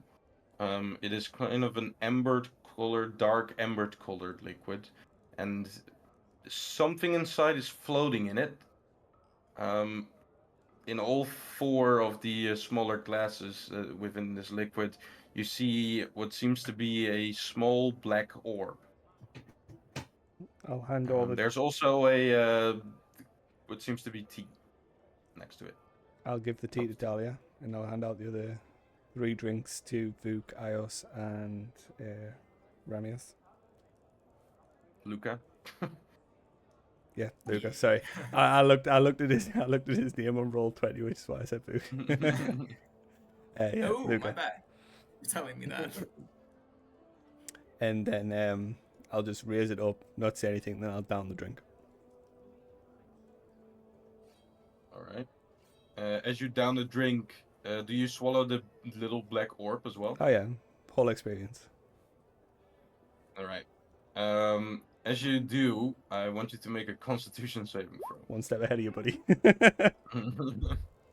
As the alcohol that's inside this glass seems to be of good taste, very strong indeed, but good taste. But as you swallow the black orb, you hear a laugh from behind the bar, and you look up and see the bartender kind of gulp and then put a hand in front of her mouth.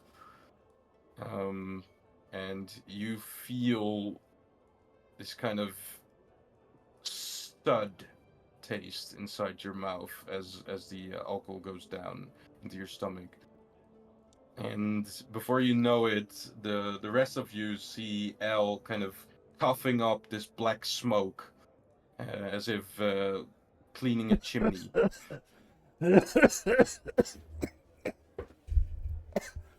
And Dalia, you know that this is known as black sud alcohol, and you're not supposed to drink the black orb. You're supposed to sip it.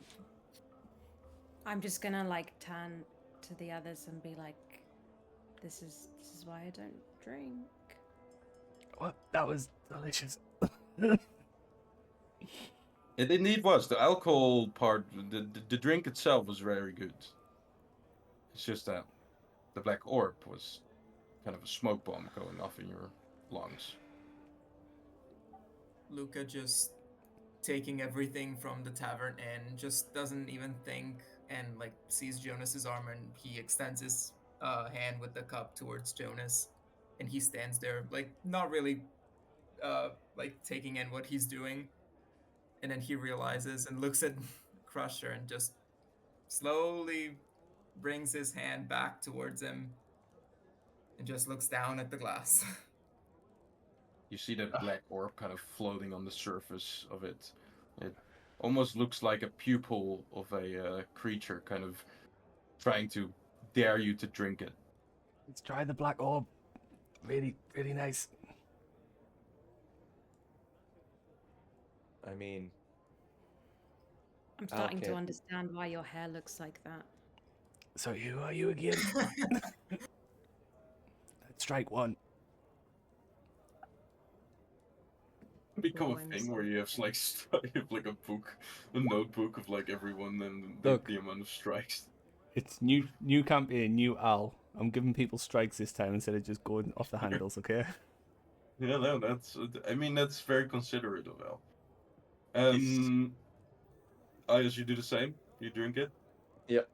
Do you swallow the black orb? Yeah, yeah. It seemed Okay. like Al had a good time. Alright. Being a dragonborn and your insides partially being made out of gems, you don't seem to be affected as much. The alcohol tastes great.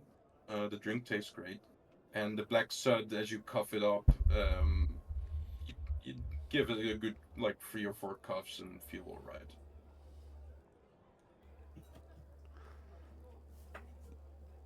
See, nice, isn't it?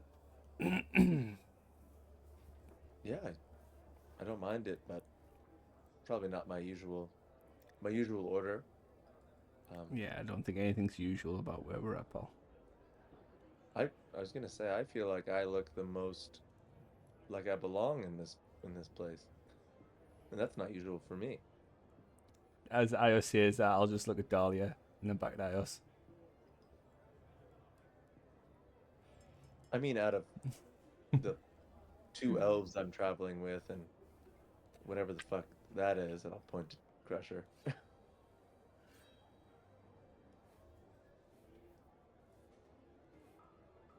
do have to say that this is a curious place. It does remind me a bit of the Night House, but Oh, shut up, Cole.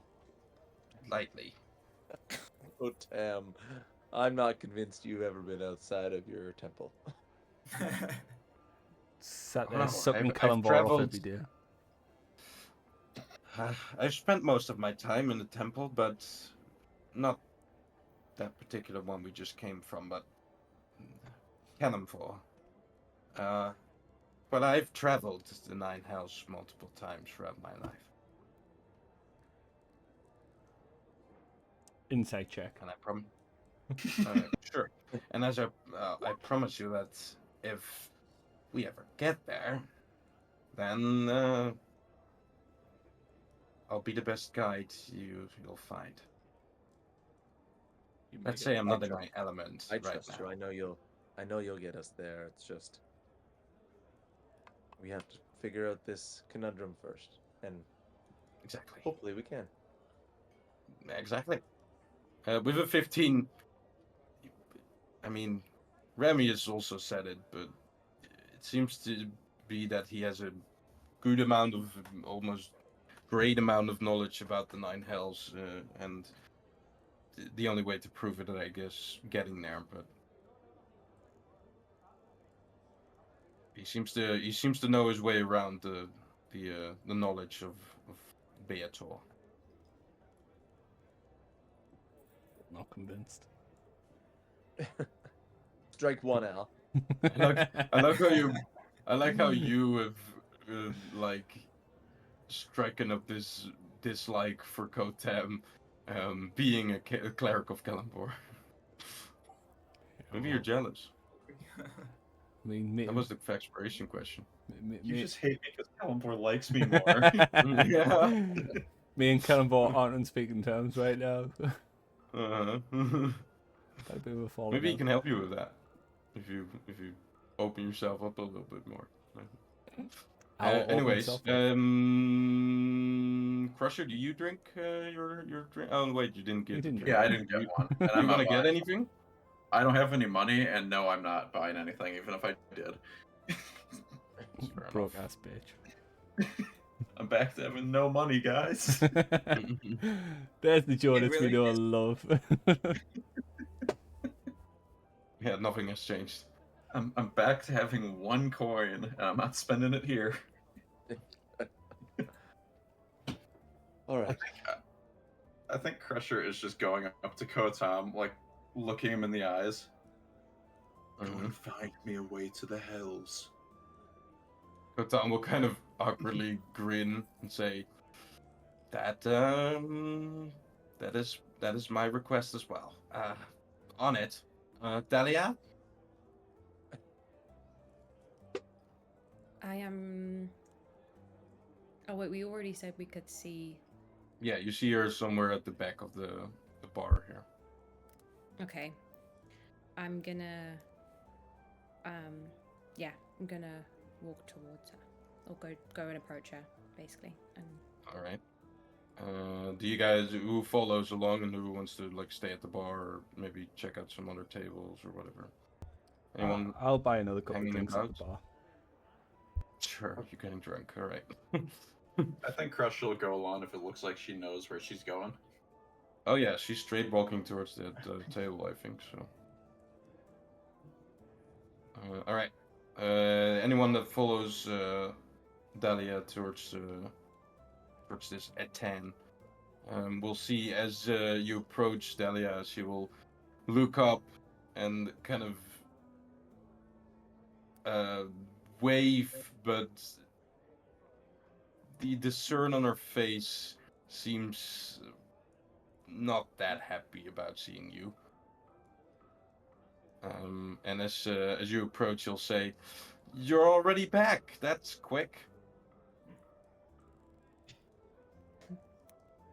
yes, there's been a bit of a problem. A problem. None of the portals are going where they're supposed to go. I did everything that you said to do.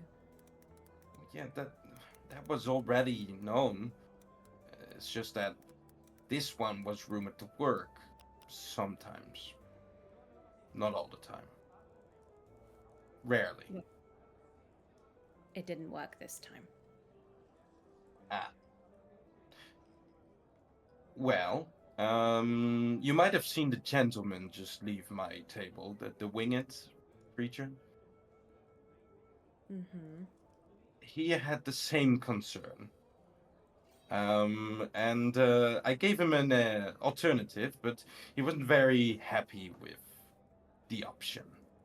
I could give it to you as well, but it would cost you a little bit more than, well, than we already did.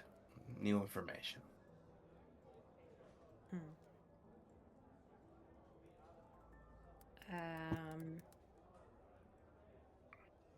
Okay, what are we talking about here? How much do you want?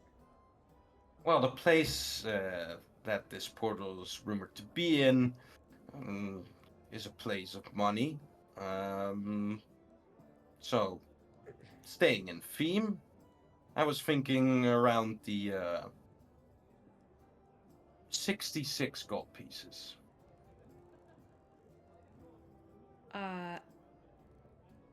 No, absolutely not. Like, come on now. You paid a good amount for the previous information. This one is even more promising, I tell you. But it's not my fault that you sent me to a portal that didn't work. It's not my fault it doesn't work.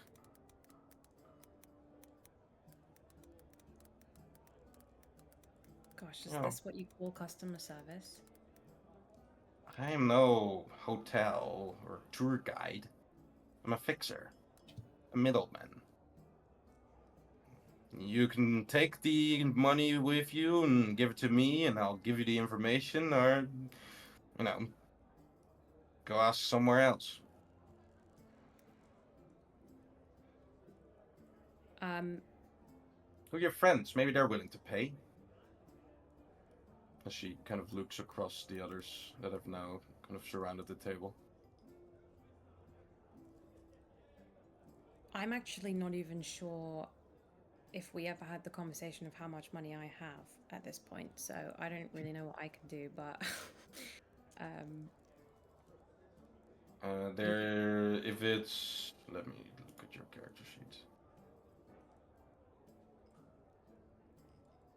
Because I believe I put some money in there, but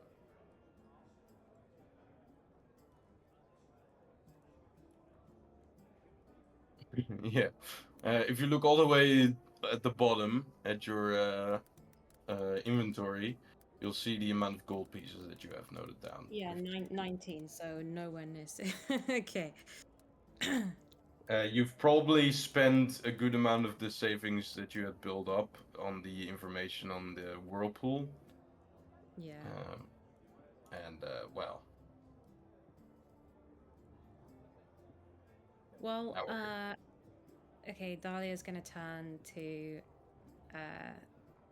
the others who followed her over and kind of Who did look. follow her over? Who's standing around the table, guys? I I'll just would have, yeah, wanted Okay. to hear. To say if it's just me, this could go poorly. No. Sir Ios, Fook, did you or Lukka? Sorry, no, I'm doing it. Sure, yes, I would have followed. All right, so Remius and Kotem are there as well. It's only the bald elf that has been left behind. Okay, So there you go. I'm just gonna look at them kind of longingly with my eyes open and a smile like, anybody have any money? I never gave you your tour fee for showing us this lovely place, as black smoke billows from his mouth. And I think 66 gold is easily affordable, and Ios will hold out an even 70 and give it to Dalia. Dalia's gonna look at it as if to be like, I don't know, that she's obviously not used to people just handing her that much money at once. But she'll turn and hand it over to Attain and ask for the information. See? Just business. What comes around. She'll take the money, and as she does, she'll say, this one is really good, but also a bit risky, hence the angry gentleman that left the table.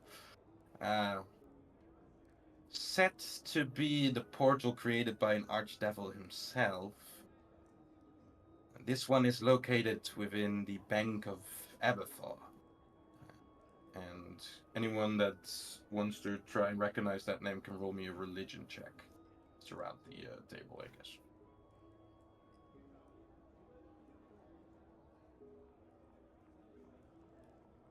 Religion.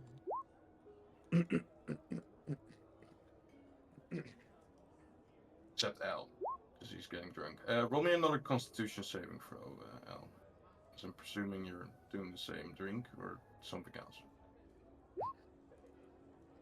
Oh wow. Nice. Yeah, this shit doesn't Nice. hit me anymore. I'm just tangling it and You've- staring the you've- barmaid in the face. Yeah, you've kind of shutted down your airways well enough so that the second one you do kind of doesn't hit as hard.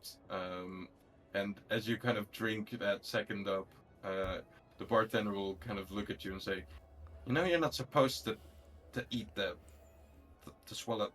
and, Never mind. and as she says that, I just blow a perfect ring of smoke. Yeah, cool. All right. Let's see. Anyone above a 15 knows that Abathor is the dwarven pantheon god of greed. And I'll say Dalia, as you are accustomed to Sigil. You know that the Bank of Abathor is said to be the greatest kind of gathering of riches gathered riches of any kind of creature within the multiverse. The Bank of Abathor is just a insanely large building which serves as kind of the temple of Abathor within Sigil, as well as the bank of Sigil, the main bank of Sigil. Within this huge building, there are, of course, again, portals towards demiplanes that serve as vaults. And with that information, Tin will continue and say, "So, Bank of Abathor, scary building, but very possibly the best place for a portal towards the Nine Hells. I mean, capitalism at its best is lawful evil, right? Sorry, very possibly. You are certain that there will be a portal there, right?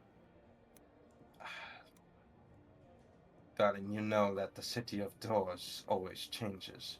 But yes, my very trusted sources say that there's a portal there. Especially after getting some more information about which particular vault holds this portal. Like I said, one of the archdevils of the Nine Hells is rumored to be the owner of this particular vault. Um, Being an archdevil, they don't really want to reveal too much information, so nobody, I think, knows whom of the archdevils it is. But if that rumor is true, then portal to the Nine Hells must almost be guaranteed, I would say.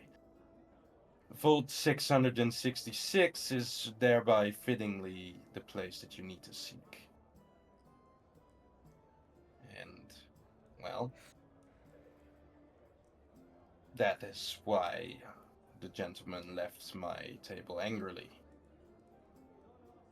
As getting into a vault that deep and guarded probably by some various types is already hard enough, but you then also need to consider the document that you need to get into the portal of the vault, and then the key that you need to get into the portal of the portal that leads to the Nine Hells.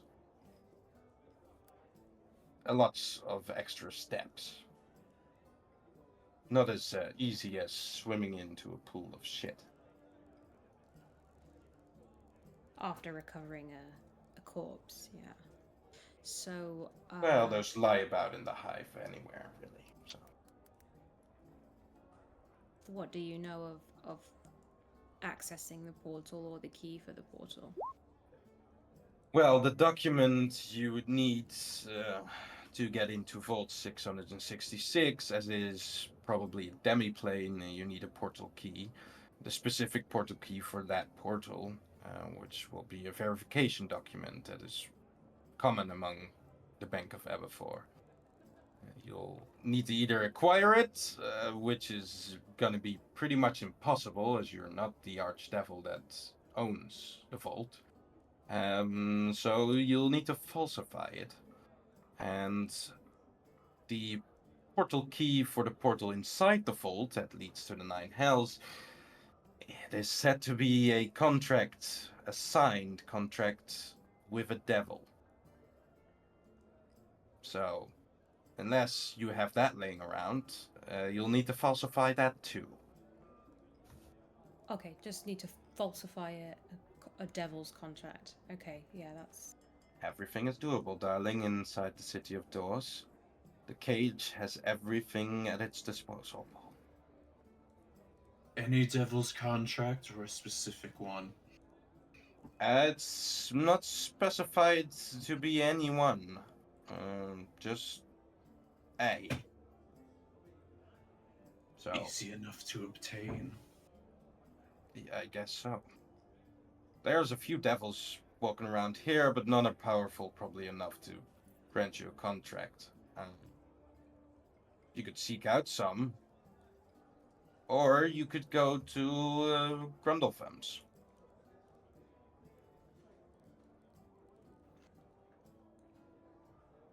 You know, to get the document for the vault as well. The key.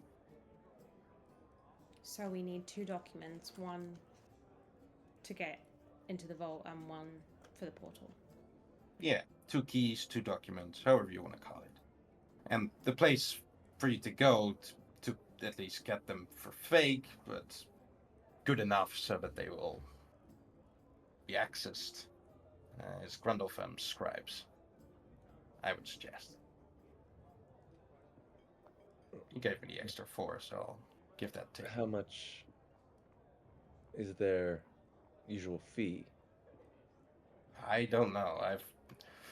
I've not gone in there myself. You know, as a fixer, you don't touch the stash you find.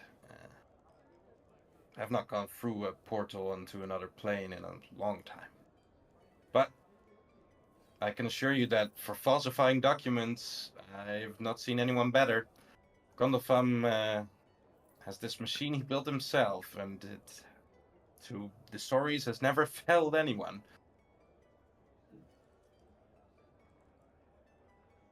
It's just a shame they won't take a contract from this handsome devil. And I smirk at the. Yeah, that was... She is a tiefling, you know that? All right, I'll go. I'm good. Oh, I'm not. Good. Good lady. You've offended me. I walk away. I walk away. Bella just got chills on the potato plate. You don't know where she is. Ethane will look towards you, Dalia, again and say, "Well, that's it. That's everything I have. Anything else you want to try and get from me and borrow some gold from your friends?" Yeah, no, I think I've given you more than enough. So. Same goes for me. Well, if that's it, then I'll keep enjoying my drink and wait for the next ambitious adventure to come along. Have a good day.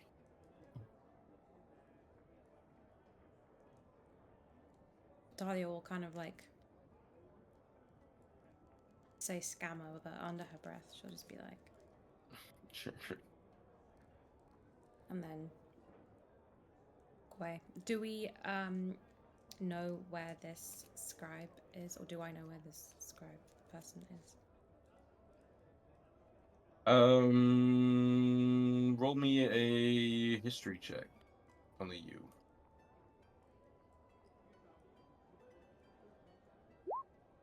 Oh, No idea. You've not heard from this. You've never had to falsify a document before. It seems. Well, But you know, there's plenty enough mouths to ask. indeed. is But I've done a lot of talking, so maybe one of you guys. all right, Luca. We're looking for grumble bums. We don't know where they are, but someone Grundle here might, fun. and you have a silver tongue to find the grumble bum. Alrighty, find Thumblethumb. Got it. Al's currently challenging the barmaid to an arm wrestle. Oh my Oh. god.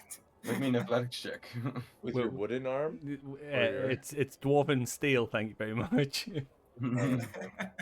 She's a very strong orc, so let's see. I'll give her a plus. Let's do 6 plus 6. I don't have a Whoa. character sheet for her. Oh no. I rolled a 15. I am so strong. I'm the strongest in this party. As she loses the fight, she'll kind of look up and say, "I don't think that's really fair, is it?" Then he'll put That his thing. normal hand down. Go again. All right. Damn. Let's roll one more time. No. Yeah, I win. See, that's more like it. An elf could never beat an orc in an arm wrestle fight. Only with that thing. I mean, don't need to get racial on me. It's only I've heard good the fun. That's the They're only very thing I strong. got here in this city. I'll flick a platinum piece as a tip, and then I'll walk away. Jesus. Al, you're gonna get us killed. You need to stop throwing around platinum, my dude. Yeah, you get some interested looks as you throw around these platinum pieces. From bystanders. I think I'm scared of these bitches in here. All right. I'll we're give you the full name of the thing that 18 kind of described to you to find.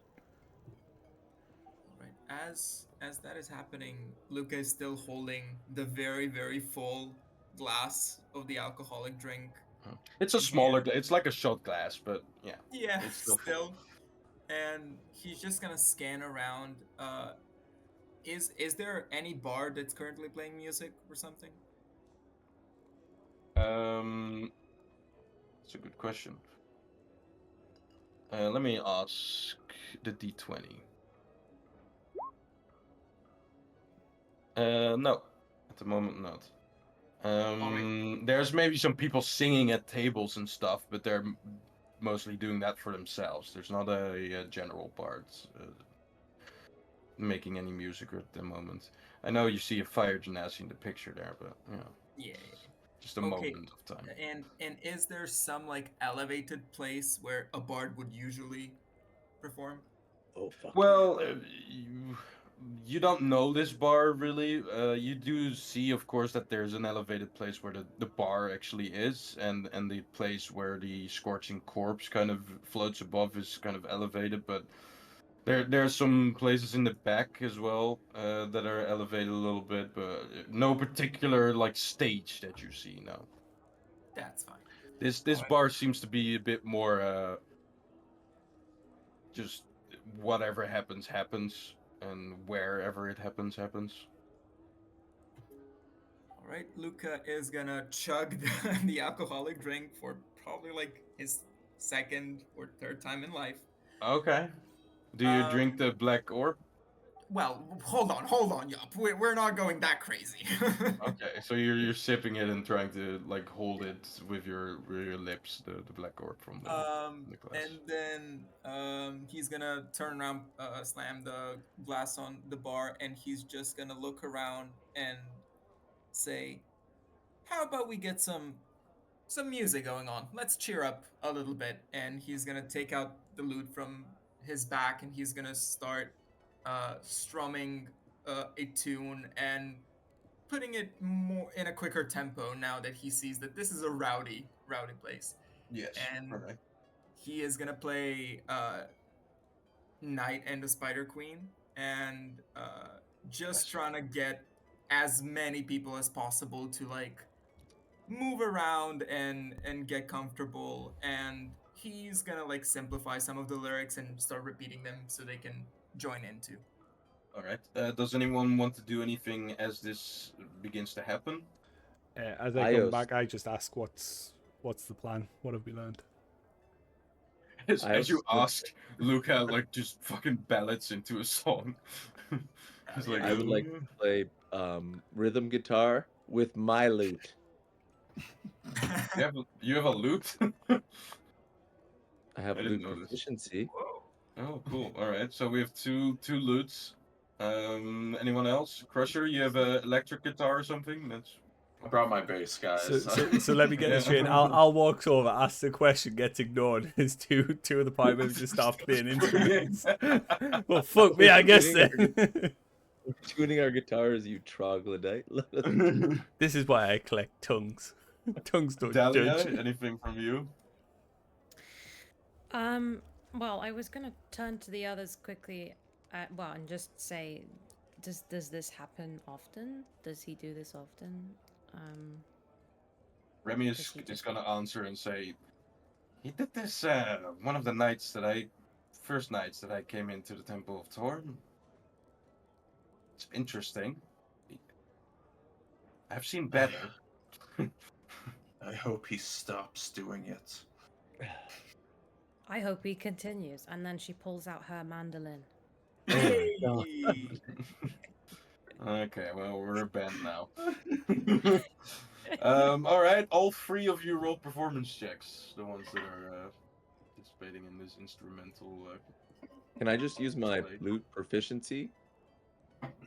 Yeah, that works too. Yeah, if you want to roll that, that's fine as well. Thank God. Hell yeah. So either one. Nice.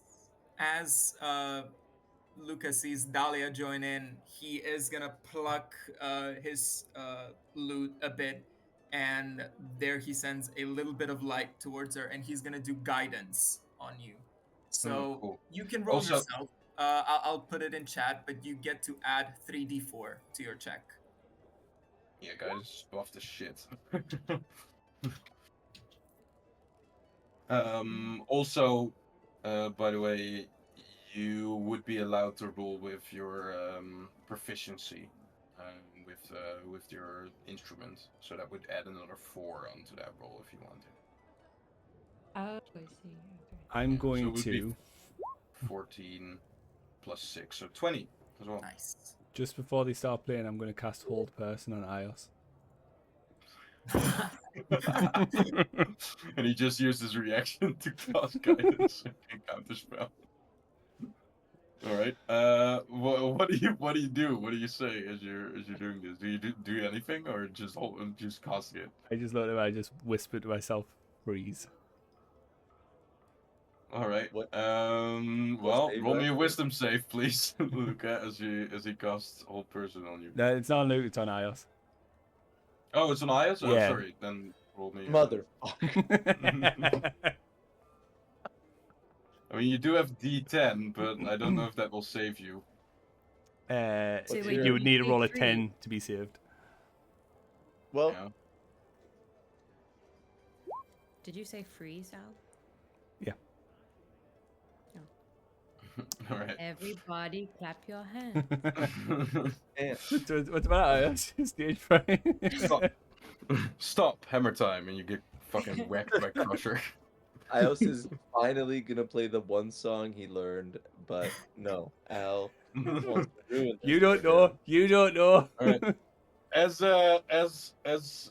you, Luca and Dalia both start to perform, you see Ios kind of trying to jump in, grabbing his lute as well, and as he strings his first strung like on the lute, he kind of just freezes there. Luca, can you roll me an Arcana check? All right. Yeah, you're too busy. Yeah. You're thinking he has stage fright or something. I don't Yeah, know. probably. He's just hesitating. And as this is happening, despite the Dragonborn standing there in one place, both of the other actual like instruments here that are getting played are doing a great job. And the ballad that you have performed now, kind of simplified, after a little bit catches on, and some of the kind of patrons here in the bar start clapping and kind of singing along with you, kind of half knowing the words as the like second verse maybe gets repeated or something. Yeah. Awesome. Um, that being said, Luca is an entertainer. So basically, I wanted to do something with this. Maybe not get it to, because it says like when strangers recognize you in a town where you have where you have performed. Mhm. Maybe like this is like their first notice of Luca. So maybe that opens some of their lips as Luca finishes the performance. He's gonna go Sure. around and chat with a few people and Well, just as you finish the performance, a gentleman will come towards you, which seems to be a gnome of some sorts. He will walk towards you and kind of try and grab your hand, or he reaches out his hand at least as you kind of finish up. sure if he doesn't look threatening. No, he looks the gnome seems to have kind of short blackened hair in this kind of spiky form as most gnomes have. Um, he wears kind of a little bit of a worker's outfit. It seems that he comes from almost like a mine or something, that sort of thing. He doesn't have a like a pickaxe with him or anything, but it's very dirty. And as he walks towards you, he'll shake your hand as he reaches out, and say, "Very good, very good. What is that? A song I've heard before?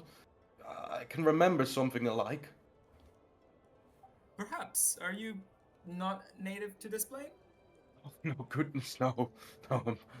I'm from back home, the material plane. Ah, then you must know the Ballad of Jonas Krieger. It's one of my most fabled works. That is it. That is it. You've simplified it. I've listened to it before. It's longer then. Yeah, I yeah, it doesn't feel the same when.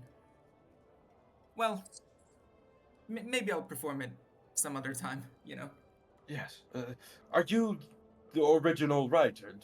You're not performing it for the Luke of the Bard. That's a What baby. was that? That's a baby. Oh. Oh my! Can you all hear that? Oh my god! We I'm heard so that sorry. briefly, yeah. We heard that Say hi briefly. to the stream.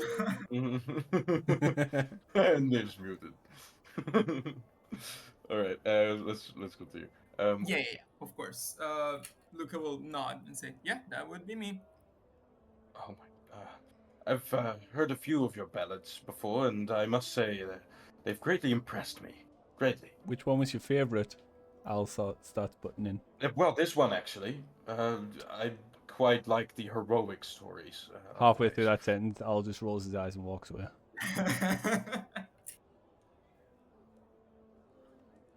Well, he's a delight.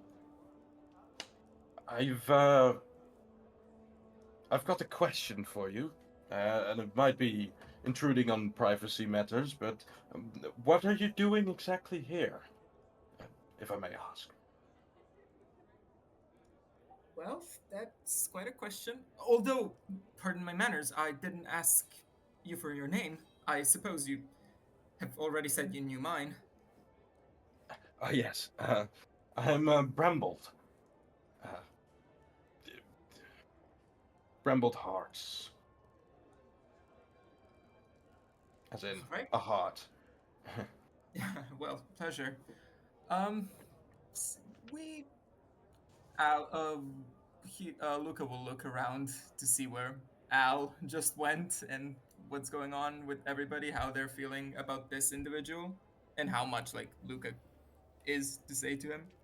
I'm just sat next to Ios, just patting him on the This back is about his still- stage fright. still paralyzed. No. The moment the song ended, I dropped hold person. I typed it in the Okay. chat because I didn't want to interrupt. But the moment the song ended, I Sure, dropped okay. hold person to make it look more like it was actual stage fright. Whole person is a minute or is it an hour? What can it be? A minute, I think. A minute? Okay, then that's fair. All right. Yeah. What do you guys think of this person? He looks to be kind-hearted. He has a big smile on his face. He seems excited about meeting Luca the Bard. It does remind Luca of like father and the gnomes from the Hammerfist holds. So He's not a deep gnome. This seems to be a rock gnome. yeah. But yeah, same Dalia's kind like of vibe. she's like a little bit jealous because obviously she was just playing too, but like he's only really commenting on Luca the Bard, but that's okay. She'll keep practicing. As he notices you kind of you looking towards him, or all of you kind of looking towards him, the ones that are around, he'll kind of smile at you as well, Dalia, and say, "Well played as well, of course. I recognize the ballad, mostly." Rose finishes playing his entire song. Watch it by think so. yourself. I guess the paralyzation would have just delayed your reaction as well. So as the song finishes and Ian kind of Ios gets unparalyzed again, he begins to like play again, and then after a few seconds realizes that it's over, and I guess you Ooh, stop. buddy. That was embarrassing. Ah, not good. You'll get him next time. All right. Well, what are we talking about now? Who did that to me? First off, Who did and what? You look around the room and you see just a chaos of creatures just kind of looking towards you, maybe applauding a little bit, getting back to their drinks as well. To identify what happened or who did it to you is, yeah, no idea. House That's gets good. real hostile and just starts threatening people. You're No, I'm Very I'm owl-like. listening. Yeah, I'm happy to trade words with anyone who seems like they're not an absolute jerk. Well, this Brambled seems quite kind-hearted. Shall we ask him about this? Well, I can't remember his name now. The scribe. I put it in chat somewhere. I believe it was Mr. Tumblethumbs. Grundle right? Thumbs automatic scribe print Yeah, shop. yeah. Oh my god, I didn't think I was that close. Okay. You were quite close. Yeah, Grundlesfilm's automatic scribes print shop. Quite a mouthful. Yeah, you can if you want to. I mean, Vuk at the moment is not available, so if anyone. I'll speak to him. I'll ask him about it. Alright. What do you say?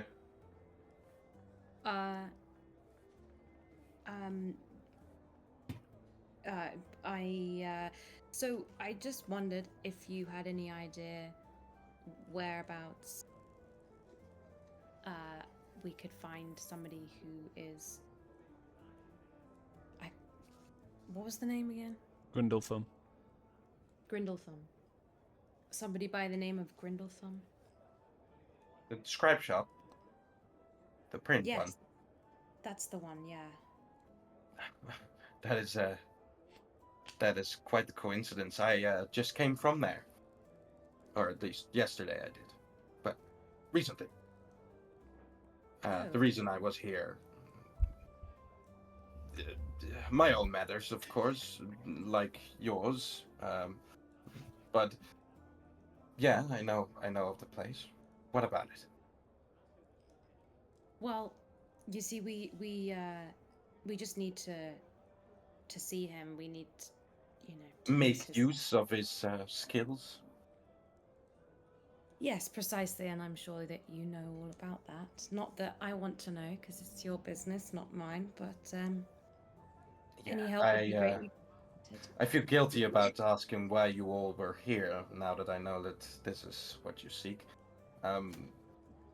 something I wouldn't want to tell as well as you, of course. I could point you to its directions. That would be amazing. Thank you. All right. And he'll proceed to tell the directions towards Grundle's film's shop. It is, if I'm correct,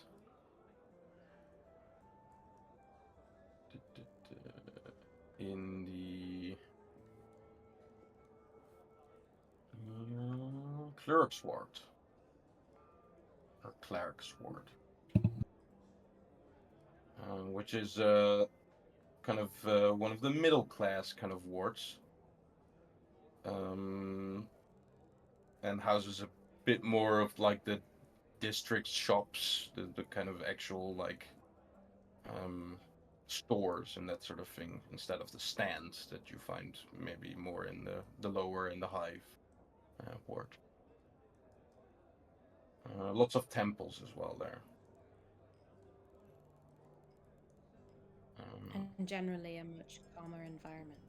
Little bit, yeah, a little bit. Still, I mean, it's sigil, so it's still all kinds of creatures and all kinds of things and buildings and stuff. But you'll see as you come there that there's a bit more of a spacious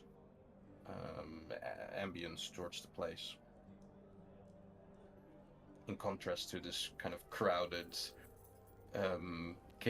chaotically built amalgamation of buildings and creatures that are just living vicariously amongst each other. Fook, you're back. Yeah, Lukka seems to have dazed off for a second as finally the shot of alcohol hit him, and you see him just kind of like look in the distance, and his pupils like uh, increase in size and then decrease suddenly, and then increase back again to normal, and he just shakes his head like left and You right. can slightly, as you kind of zone out there, hear the echoes of Brambold mentioning that he was also in town specifically to visit Grumblethum's scribe shop. Yeah, and Luca looks then at Dalia and sees that she seems to have it taken care of, and just kind of smiles and nods, and he lets her continue the conversation. All right. Anything else I can help the bard and his friends with? Sorry, my name is Brambold. I introduced myself towards this this famously bard here, but not to you, and not to any of you. Brambold Hart. As he kind of looks around. Dalia is my name. Thank you for your help and for the information. Yes, Dalia. No surname. The city of doors is quite a big place. Surnames are an important thing sometimes. But if you don't want to mention it, then that's okay. Again, don't want to intrude privacy. Nightgrove. Nightgrove. Dalia Nightgrove. All right. Well met, Dalia Nightgrove.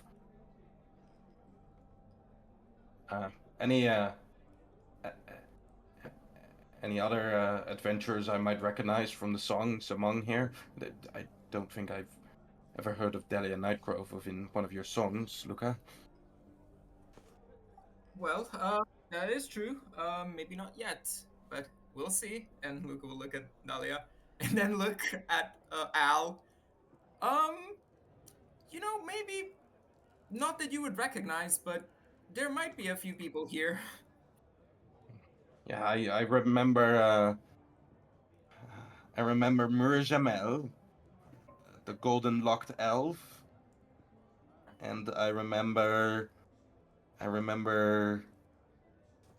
Uh, well, the one you just sang about, the Krieger, the fighter. Are they among here? As he smiles kindly at you. Uh, mm, he is not. Ah, well, it's a shame. Uh, it's okay. Uh, again, don't want to intrude into any of your business too much. Well, I've done my duty here. I just wanted to ask and see if it truly was the bard I heard about, and it was. So I'm very happy. I have to get back to my things now, but I wish you a very great stay inside the city of Doors, and good luck with your persuade of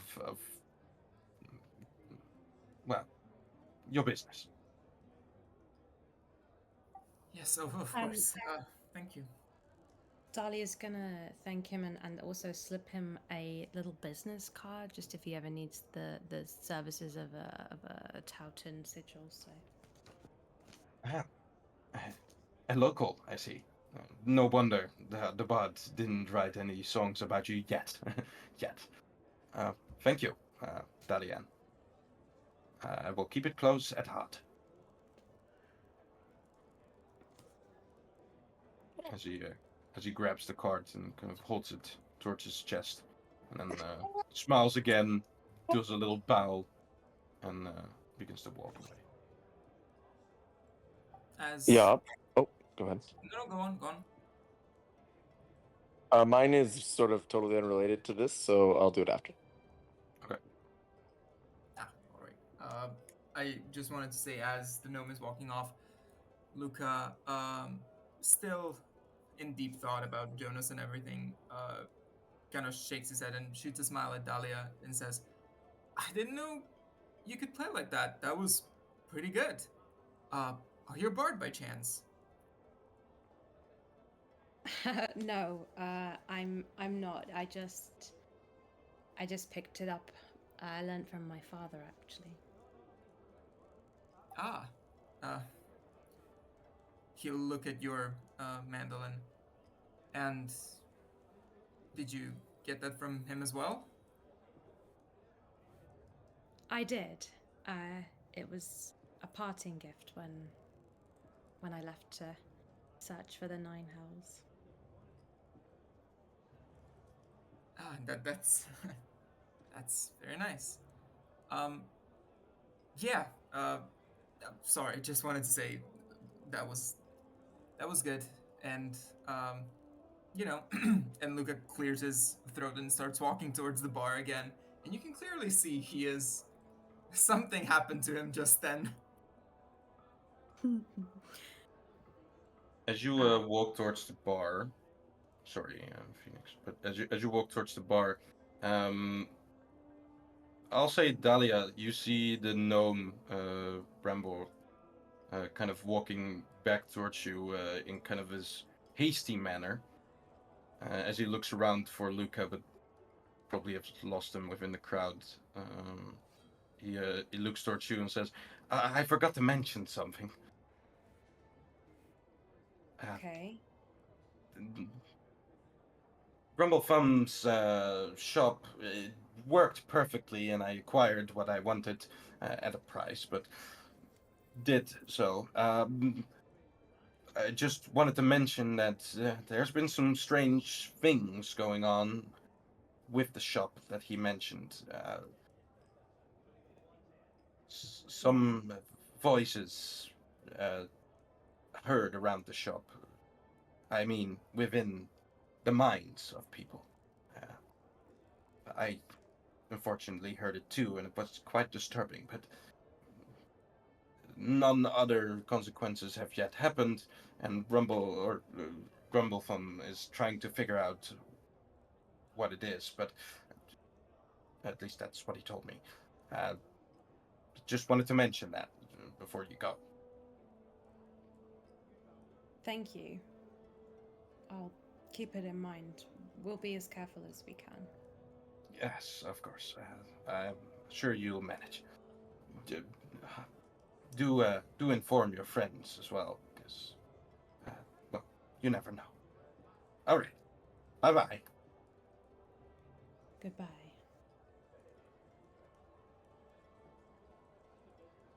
Crusher, what are you doing? I heard there were devils in this bar. I'm looking for one. All right. You see a barbed devil playing chess with an ASMR.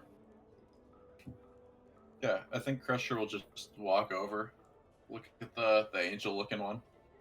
Mm-hmm. I need a moment with the devil. The ASMR will kind of look up towards you, her glowing golden eyes kind of piercing into, well, the eyes that you certainly have behind your helmet. And she'll say, with kind of this high and mighty voice, she'll say,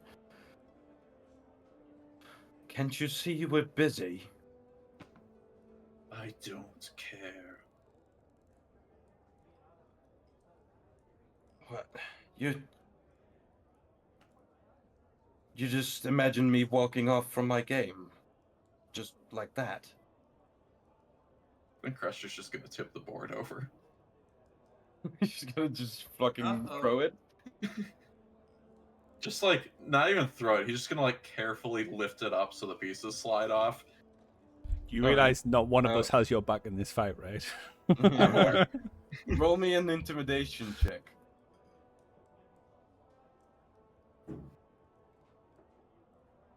Oof. Nice. That's a shame. As you tip over this chessboard and all the pieces slide off, the Esmer will kind of abruptly stand up, and she kind of matches you in height, the wings even reaching above.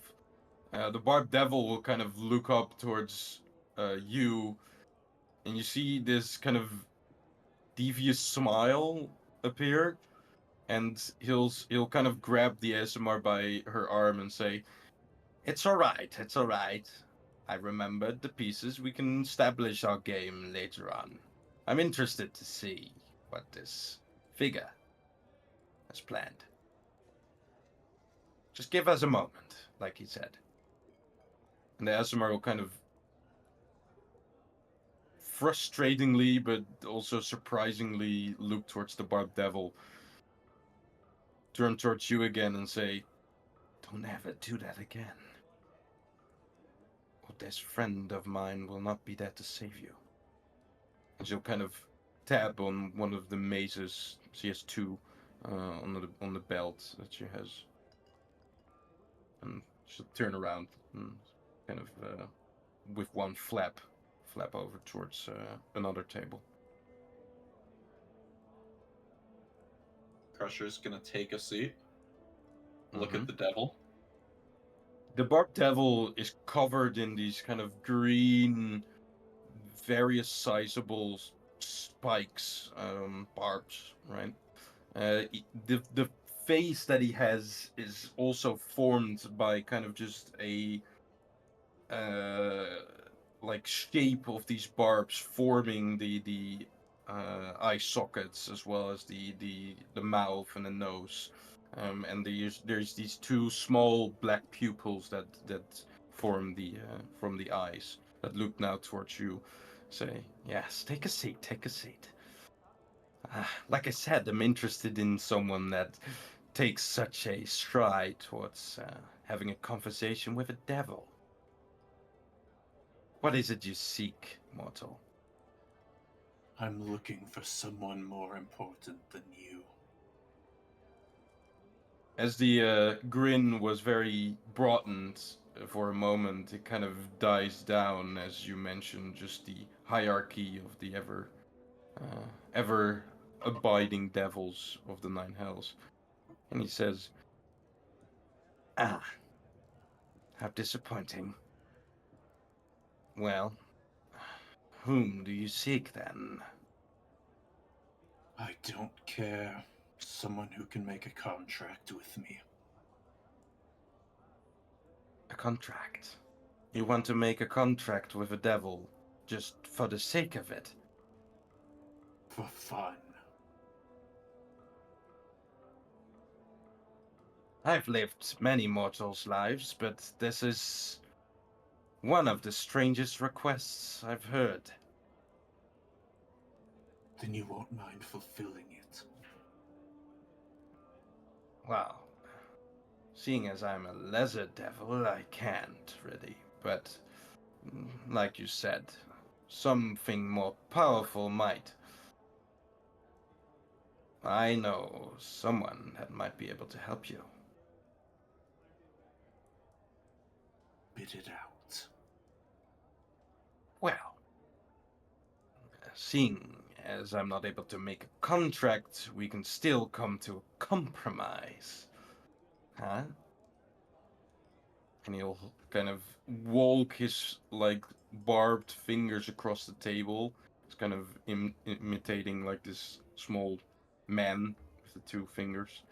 And then he'll turn his palm upwards and kind of gesture a money sign. No. But when I find someone more important than you are, I'll put in a good word for you. They might toss you a little treat. Roll me a persuasion check. Very persuasive. Say it's good enough. I do like favors.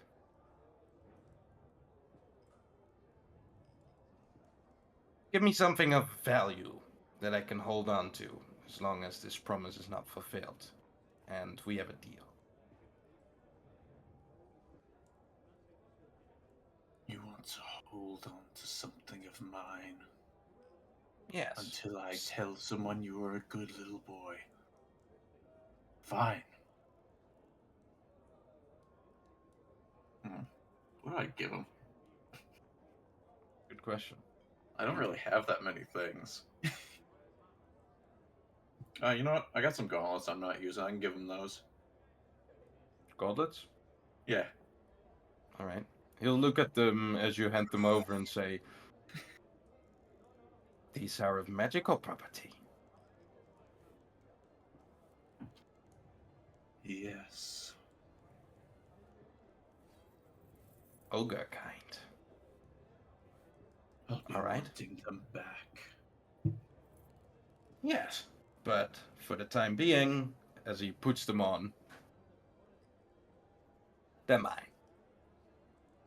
You'll get them back. Anyways, the favor you can do is also the contact that I will provide to you. He lives inside the clerk's ward. And he is, well, you'll know when you see him. Just ask for the Haunted One.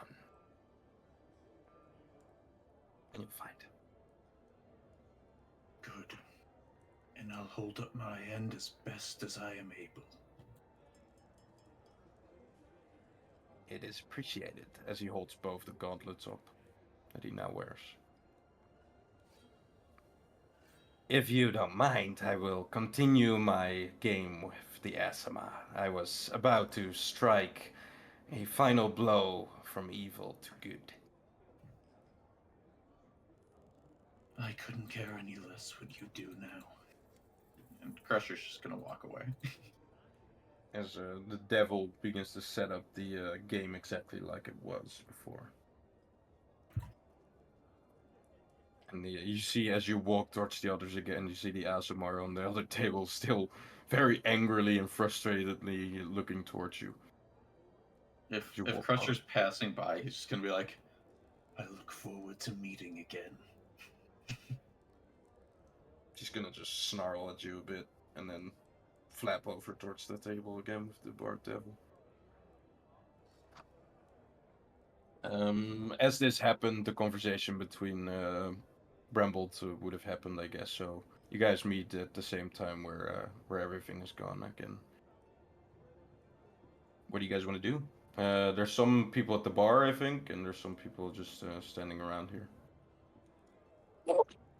I've sort of I'm standing off to the side right now, and I've got my sword out, and I'm speaking to it and saying, Elden sir, I know it's been a while since you've spoken with me, but if you can give me any insights into how to get into the hells, it is quite an important time.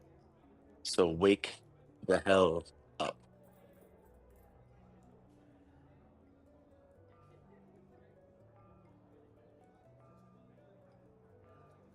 Silence.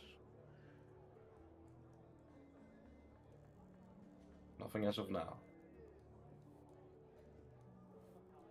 All right. Throws away the blade. Fuck this shit. Al would like to sit at the table, concentrate really hard, see if something manifests. Sit at a table or Just the table that we're at. try go to like this seat here. It's really comfortable. You weren't at a particular table actually. You were just you were either at the bar or standing kind of in the middle, as that's the place where Dalia and Fook. Well, I see. What am I? What am okay. I doing now with the names? What the fuck?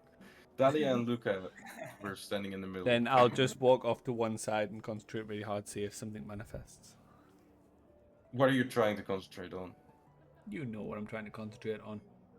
Okay.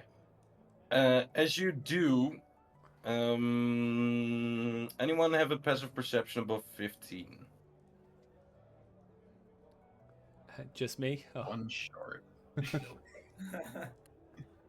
Maybe the druid might have it. That could be. Very well. Phoenix, what is your passive perception? 14. Ooh. All right. Then, El, you'll as you kind of try to think of the thing that you're trying to manifest and stuff, it will appear within your hands.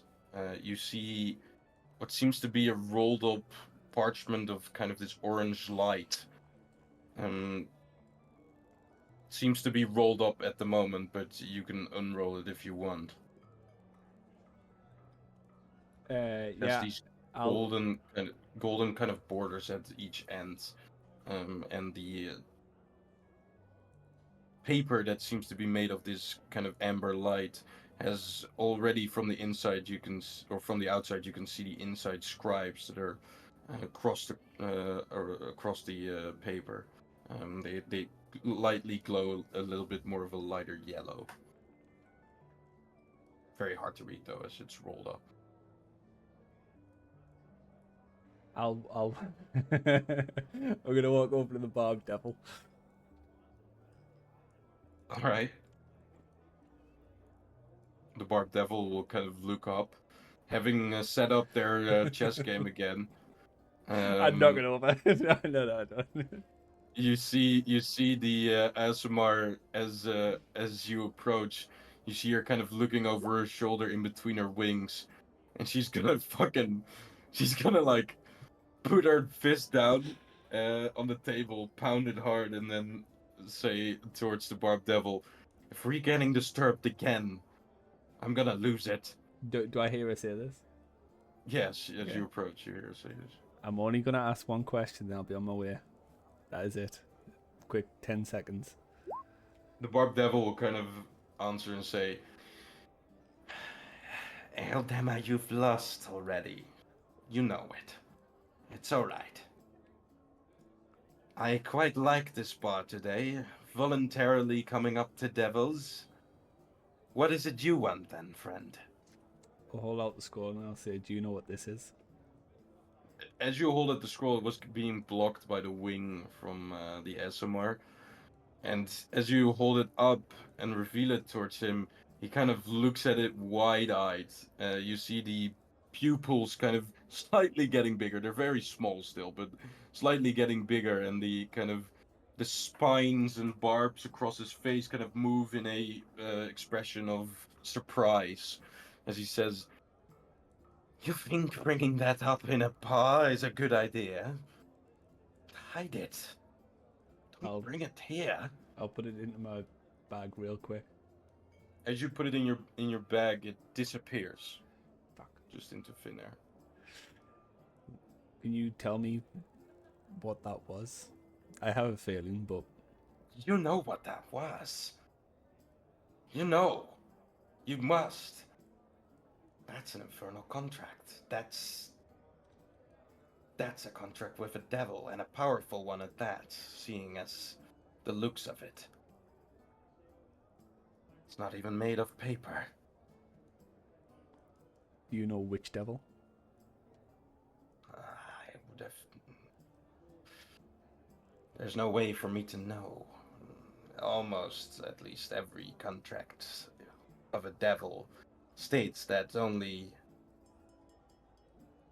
the one that set up the contract and the one that signed it can know from who it's from, or can even read it, speak about it. So, would the contract have the devil's insignia or name on it? Possibly. I don't know. Like I said, there's no way for me to know. Especially not from some high-rank devil as that one. Whoever it is. Okay. Thank you very much.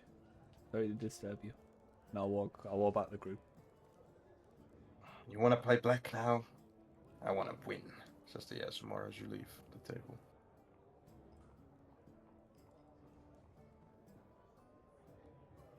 The contract has disappeared again, and nobody has seen that so far.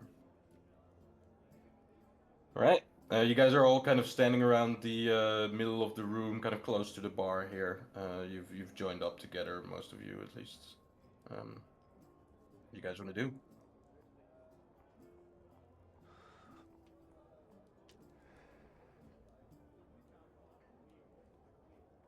Well, I mean, it sounds like we need to head to the Scribe's print shop. the clerks. Well, yes. I was going to say the clerk's ward, but yeah. Yeah. Alrighty. On to Grundlefum's automatic scribe print shop. How full? As we're walking out the door, I think Crusher's just gonna walk up to Lukka. Just walk alongside him and just say, I don't want to hear that song from you again. Lukka looks obviously a bit startled by him. And then just continues like quickening his pace and getting closer to either Al or Ios, and he just says, I don't care what you want. I'm not here for you.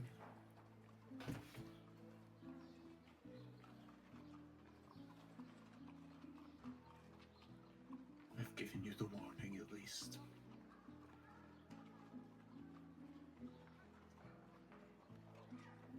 Alrighty. As you guys walk through the streets of Sigil, you'll come towards the cleric's ward. It takes a good amount of time this time. Maybe like 2 hours or something of walking. The city is of immense size. There are portals towards other districts, but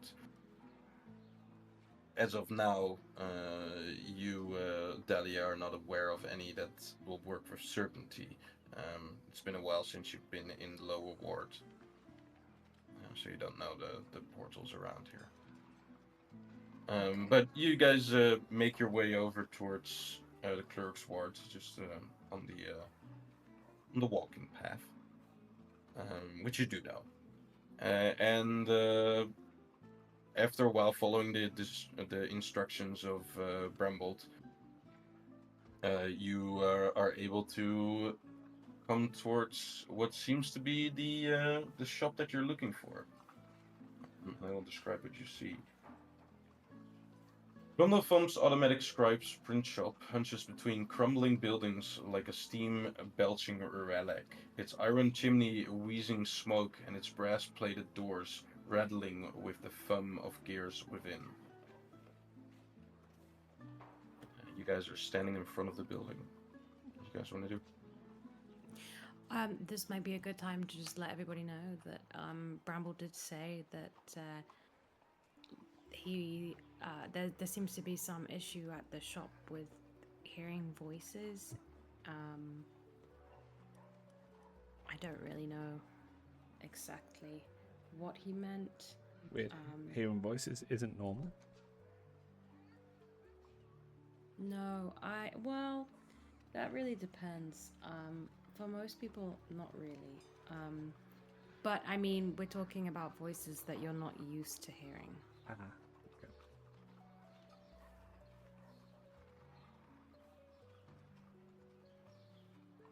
Well, as you guys are standing in front and you tell this towards the others, Dalia, Crusher, you will hear said voice inside your head, or at least a voice. As you hear, "Help me." Whoa. I will fulfill your wanting, your contract. I will grant it, Joel. I am the Hunted One. Can I respond in my head? Yeah, if you want to try. Where are you? Inside. The cranking and turning of the shop. I am within. I am it.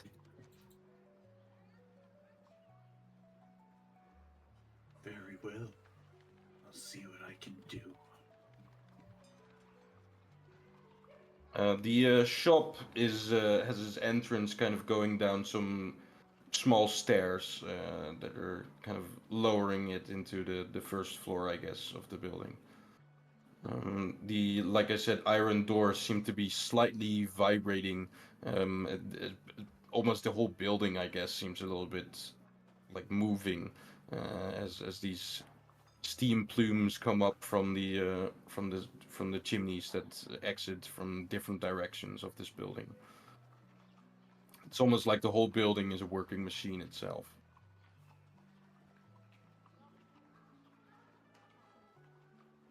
You also see branded inside the iron doors, kind of halfway onto the one on the left, and then continuing onto the right. You see the title of the shop, Crumblefum's Automatic Scribe Print Shop, by Crumblefum's Black Dagger.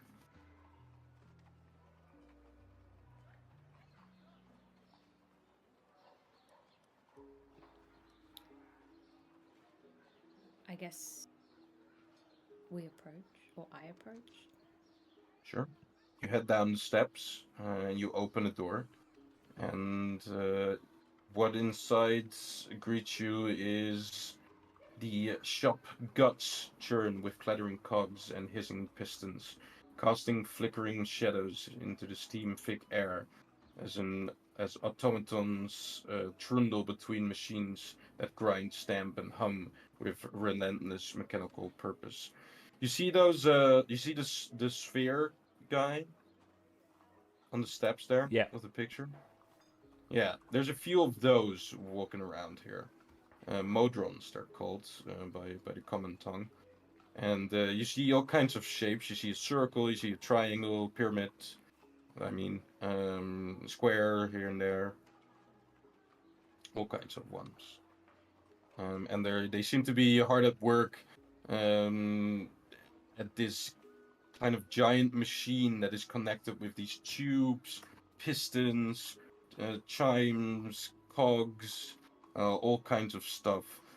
They're all kind of merged together and connected throughout the whole building interior. And you see that there's multiple doors that lead towards multiple rooms, you presume, as well as kind of in the middle of the shops where the roof is supposed to be, there's a hole that goes up towards maybe 2 more stories.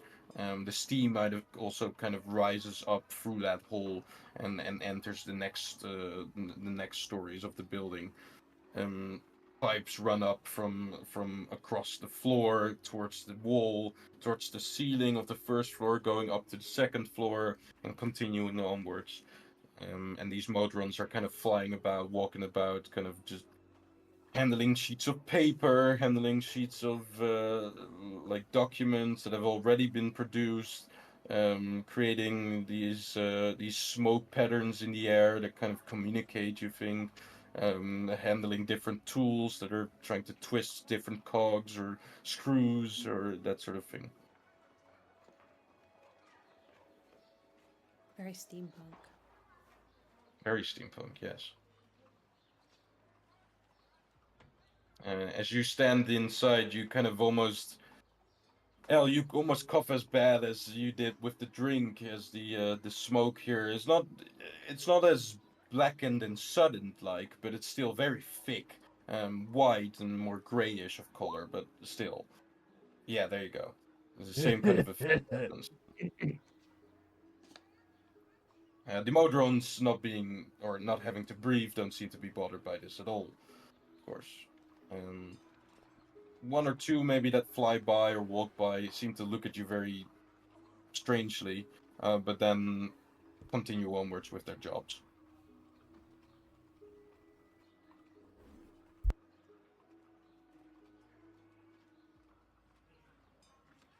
And you know what? I think at this point, because we've exactly gone 3 hours, it's a good time to stop here. Call it a day. As we enter Grundelfam's automatic scribe and print shop. I will say that a bunch more times in the following session, I'm sure. But that is the second session of Chains of Asmodeus Revised. Hope you guys enjoyed. Sorry? I said that took a turn.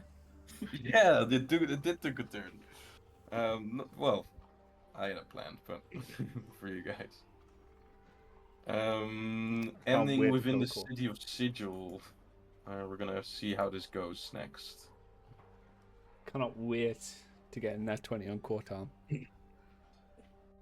Yes. Please don't. When We Al need him for the rest of the campaign. when Al hold personed Ios, he broke a sacred trust and PvP will happen. I mean, Ios doesn't know. Yes, I have a teammate now. Yes. You don't know Yeah. shit, Ios. We're already preparing for the PvP at the end of this campaign, I guess. You look back for a second, and now Ios is clad in entirely black chainmail, and he has a dark banner, and his name is now Slasher. Everyone is evil at the end of this campaign. Or within the first 2 sessions, I guess. We won't be beating Asmodeus, we'll be joining him. Yeah, so for the ones that have watched the stream or gonna watch the VODs, thank you if you made it all the way to the end. Hope you guys enjoyed. For the players as well, of course. This was fun. A whole roleplay session here, but I think we did a lot of fun and cool roleplay. Hell yeah. I enjoyed it. I enjoyed playing music with Luke the Bard. Hey, I loved you joining in. That was awesome.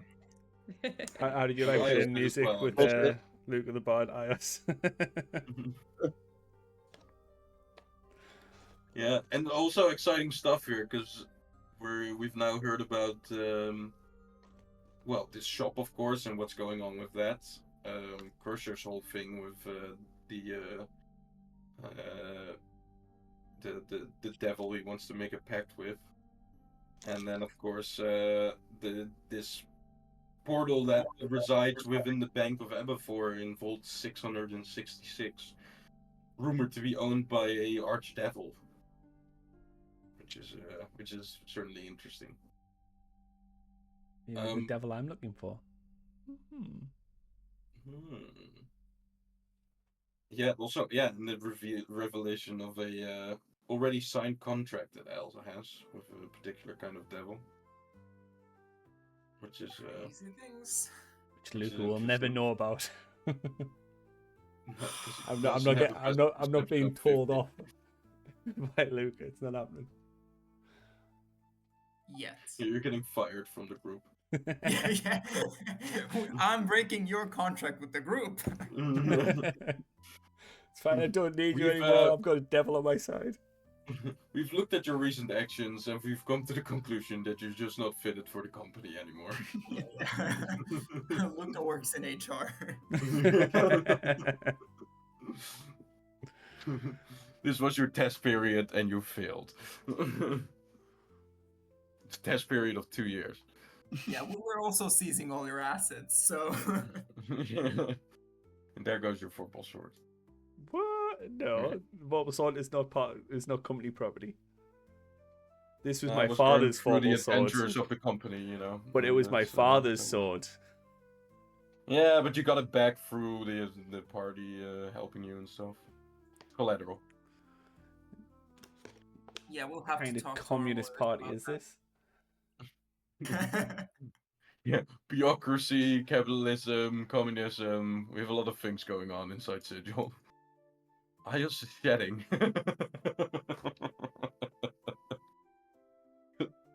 I just put that there because I've needed some things to put on there. And I thought this amethyst could be cool, I guess. That's very offensive for Ayos. How dare you? It could be the thumb of Ayos just getting into screen here. Oh my god. Weird looking thumb, bro. He's made of fucking gems.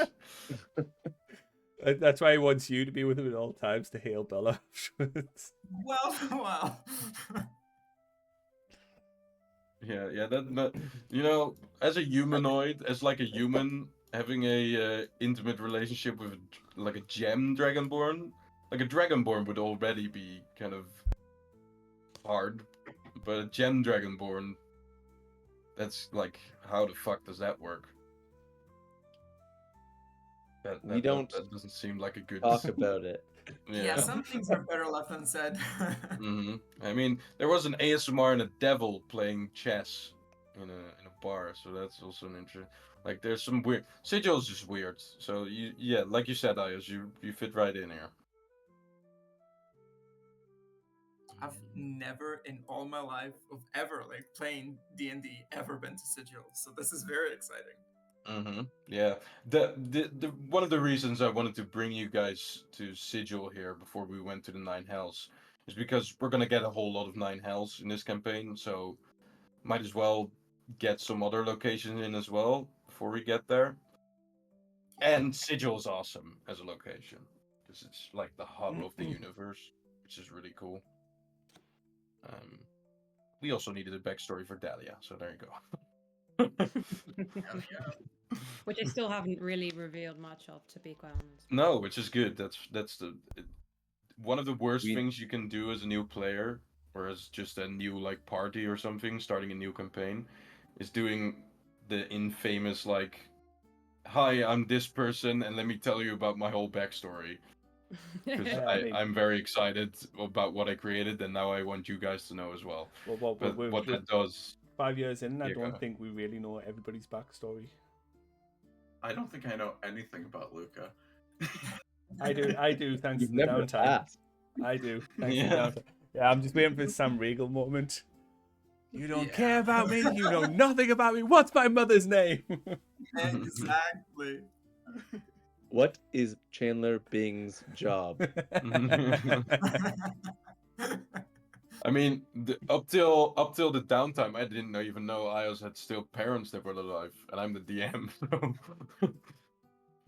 Backstory is still developing throughout the campaigns. I can't wait to make up some random shit for my lost memories. Oh no, I have that covered. Okay, Don't worry. that's fine. Good. Well, apparently that's- you sinned, so Yeah. I mean, that's a good sign of I have it covered because. I mean, I don't know how I feel about this cowardice after all the shit I gave. After all the shit I gave Ace. no, we'll see. I'm excited. Yeah, that's actually ironic. I haven't thought about that. That's funny. I love it. Yeah, and also, anyone gonna ask about the sword? Not Vorpal sword. Ice's new sword is one that just Yeah. evaporates into thin air. Yeah, that one. We'll find out about that, I'm sure. They don't know anything about my life. They're not going to ask anything about my sword. It's not. It's fine. They're not interested in me at all. Look, Hey, we all saw his sword transform like 5 times. It might be the same sword. I like this group is that none of us have a real interest in our backstories, just what we've got the task in hand. My favorite You guys have an interest in people's backstory, just not. You don't like to ask about it actively. You just like to find it out. Like Yeah, you still have an interest. I think hold on. the most we know of somebody's backstory has to be Jonas's because we did the one shot on it. Yeah, exactly. And while you're talking about like why we don't know, first of all, one doesn't know his backstory. Second one says, "Read my backstory once I'm dead." So what do you mean? Yeah, fair enough. Oh, you guys want to know what? Because Alex asked me to tell him what happened. Like what I had planned for Arwick in the campaign of the Red Hand. Ooh, that's I nice. want to know about his beard. Yeah. Because if you remember, he throughout the Dalia, this for you is no context, but you know, we had another player called Vigo that I think I've mentioned Back in but 2020. Yeah, something like that. Whoa. He played until the Hammerfist holds actually, so Yeah. he played a good amount of Red Hand as well. He screwed over that worm fight. Yes, that was one of the last things he did actually, which was very well. Like I mean, A that's good note to leave on. Yeah. His last session was with the Myconids inside the glowworm forest. Anyways, Arwick had an arc or a story arc that began to kind of happen, where his beard would assume the chromatic colors of the dragons that they would slay. So first they back in Lost Mines of Phandelver they slayed a green dragon named Venom Fang, and green hairs started to appear between his gray hairs. And after the green dragon was Arindian in the Red Hand, a second one, I guess, it got even worse. And then they slayed. No, they didn't slay a white dragon yet, but yeah, the white dragon. Oh no, yeah, he was there. Okay, the white dragon was slayed, and he got white hairs inside his beard, and then it would have continued onwards if he was in the campaign. Only I kind of cut off that character arc because I didn't want to run that as a player that had left. He would still be in the campaign, but he would just take more of a backseat role. What my idea about that character arc is that the influence of the beard would affect or the influence of slaying the dragons would also affect not only his beard but also his behavior and his choices. Basically, what I had planned for him is that Azarkul would kind of try to dominate him at some point, getting worse and worse throughout the campaign. As you guys slayed more dragons, so where Ayaz would have gained more power by slaying dragons, or Arwick would have actually, not lost power, but been in more trouble as we went on further. I had even like like like I had it all. I can actually search it up, take a screenshot of it, where there was like a, what's it called, a table, like the squares where you like. I'm gonna show it. I'm actually very interested in this, and I might ask you to repeat it, but I have to go do baby things. Yeah, for anyone that needs to leave Yeah. here as well, then feel free to. It's very late, in terms of our normal time. So, yeah. But you better be prepared to say it again. Thanks, Yap. I've had a good session. And Yeah, thanks, screw Ios. you playing. Screw you playing. All right. Bye. See you. Here it is. I'll do this little text here. I have not read over this in a long time, so it might not be correct anymore. Yeah. This is cool. I had options for you guys solving that as well. So I'll just post it in here. So, because Arvid got his powers from a green dragon, Azarkul will notice. Oh yeah, he was a wild magic barbarian, so he got his powers from the green dragon. Azarkul will notice this through his dragon advisors, generals he has throughout the campaign. Once one of them informs him of the origin of powers, he will begin to harass Arwick first in his dreams, giving him nightmares and fissures. However, if this goes on long enough, Arwick's behavior will start to alter, and Azarkul, think Blue Dragon, even longer than Azarkul will get brief domination control over Arwick's actions. Throughout this process, the grey hairs in his beard and hair will start to turn blue. Immediately, Arwick will become a controlled puppet of Azarkul, with blue hair and some green specks here and there, stopped on time. Yeah, and then I had like a little, what's that called? Like a table? Yeah. Yeah, table of like the events of the different dragons. I can see that I made this very early on in the campaign because I didn't even like have names for them or yeah. But this was the main idea for it.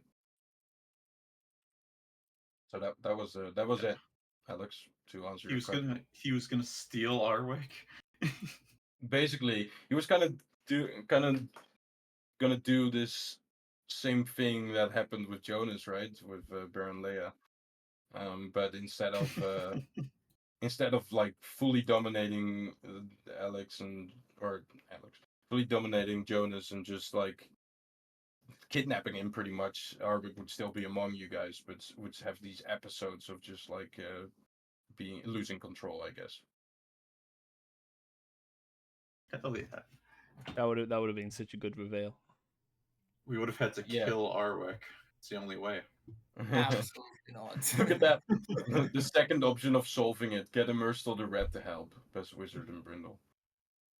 Yeah, that's a misspell there, but Yeah, just gonna have to kill him, I think. And get Tiriki Tor to help. I think at this point, when I wrote this down, the Glengaladrim didn't even exist yet.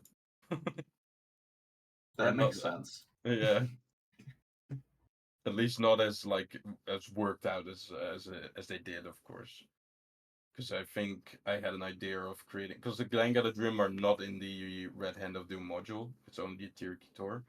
But I found that very weird because you have the Witchwood, which basically plays a role in the first like chapter with Drellin's Ferry and stuff and Frev Keep, but afterwards is just completely nothing anymore. So I wanted to make the Witchwood a bigger role, so I made that the second tribe and that whole plot. Well, you're welcome. I came back. Yeah. Boo. I enjoyed that plot though, with these two tribes and stuff, and your backstory intertwined with it. That was really cool. Yeah, that was all good. Yeah. And I would have definitely loved to like have Vigo play these episodes where he would just lose control and just start fighting you or something or whatever. You would have to like restrain a out of control halfling barbarian. I would have just killed him. Yeah, you have to do it. He's not giving us a choice. Yeah, well, Crusher has great hopes, I think. No, there's no hopes. He crushed all those. Yeah, I he give crushed all Crusher those. about 4 more sessions before he returns to join us. I don't know. You were already saying you kind of liked him, so. You know what? If it wasn't like if it wasn't like Returns just to Jonas. a different version of yeah, if it wasn't just like a Jonas but undead Jonas with this like evil purpose or whatever his purpose is, then yeah, I think Alan Crusher would have gotten on very well. What has he done evil? He's a nice guy. You don't even know if Crusher is Jonas. He might be someone else completely. I mean, He's absolutely not Jonas. Jonas is in there. He recognized the song and told you never to play it again. He's wearing Jonas's armor and has Jonas's weapon. That is 100% Jonas, but the Ghost Lord has done something to him. Did you even check if they're the same height? They're the same height. You might be slightly taller because of the helmet, but that's it. But we needn't worry about Crusher. I have a plan for him, so it's fine. Okay, good. At least somebody has a plan for him. It's been fun. Guys, it's 1:20 for me, so Yeah. I'm gonna head off soon here. But that was a great session. We'll probably get into some more combat next session, and we'll maybe get into like a break into bank part of the session, which is very exciting to me because Nice. Let's go. that's really cool.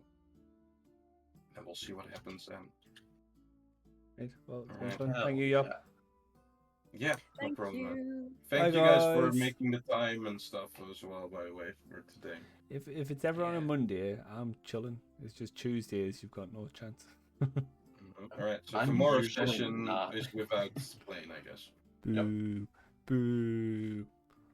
This is the one Monday in like 2 years that has worked for me. It kind of worked out.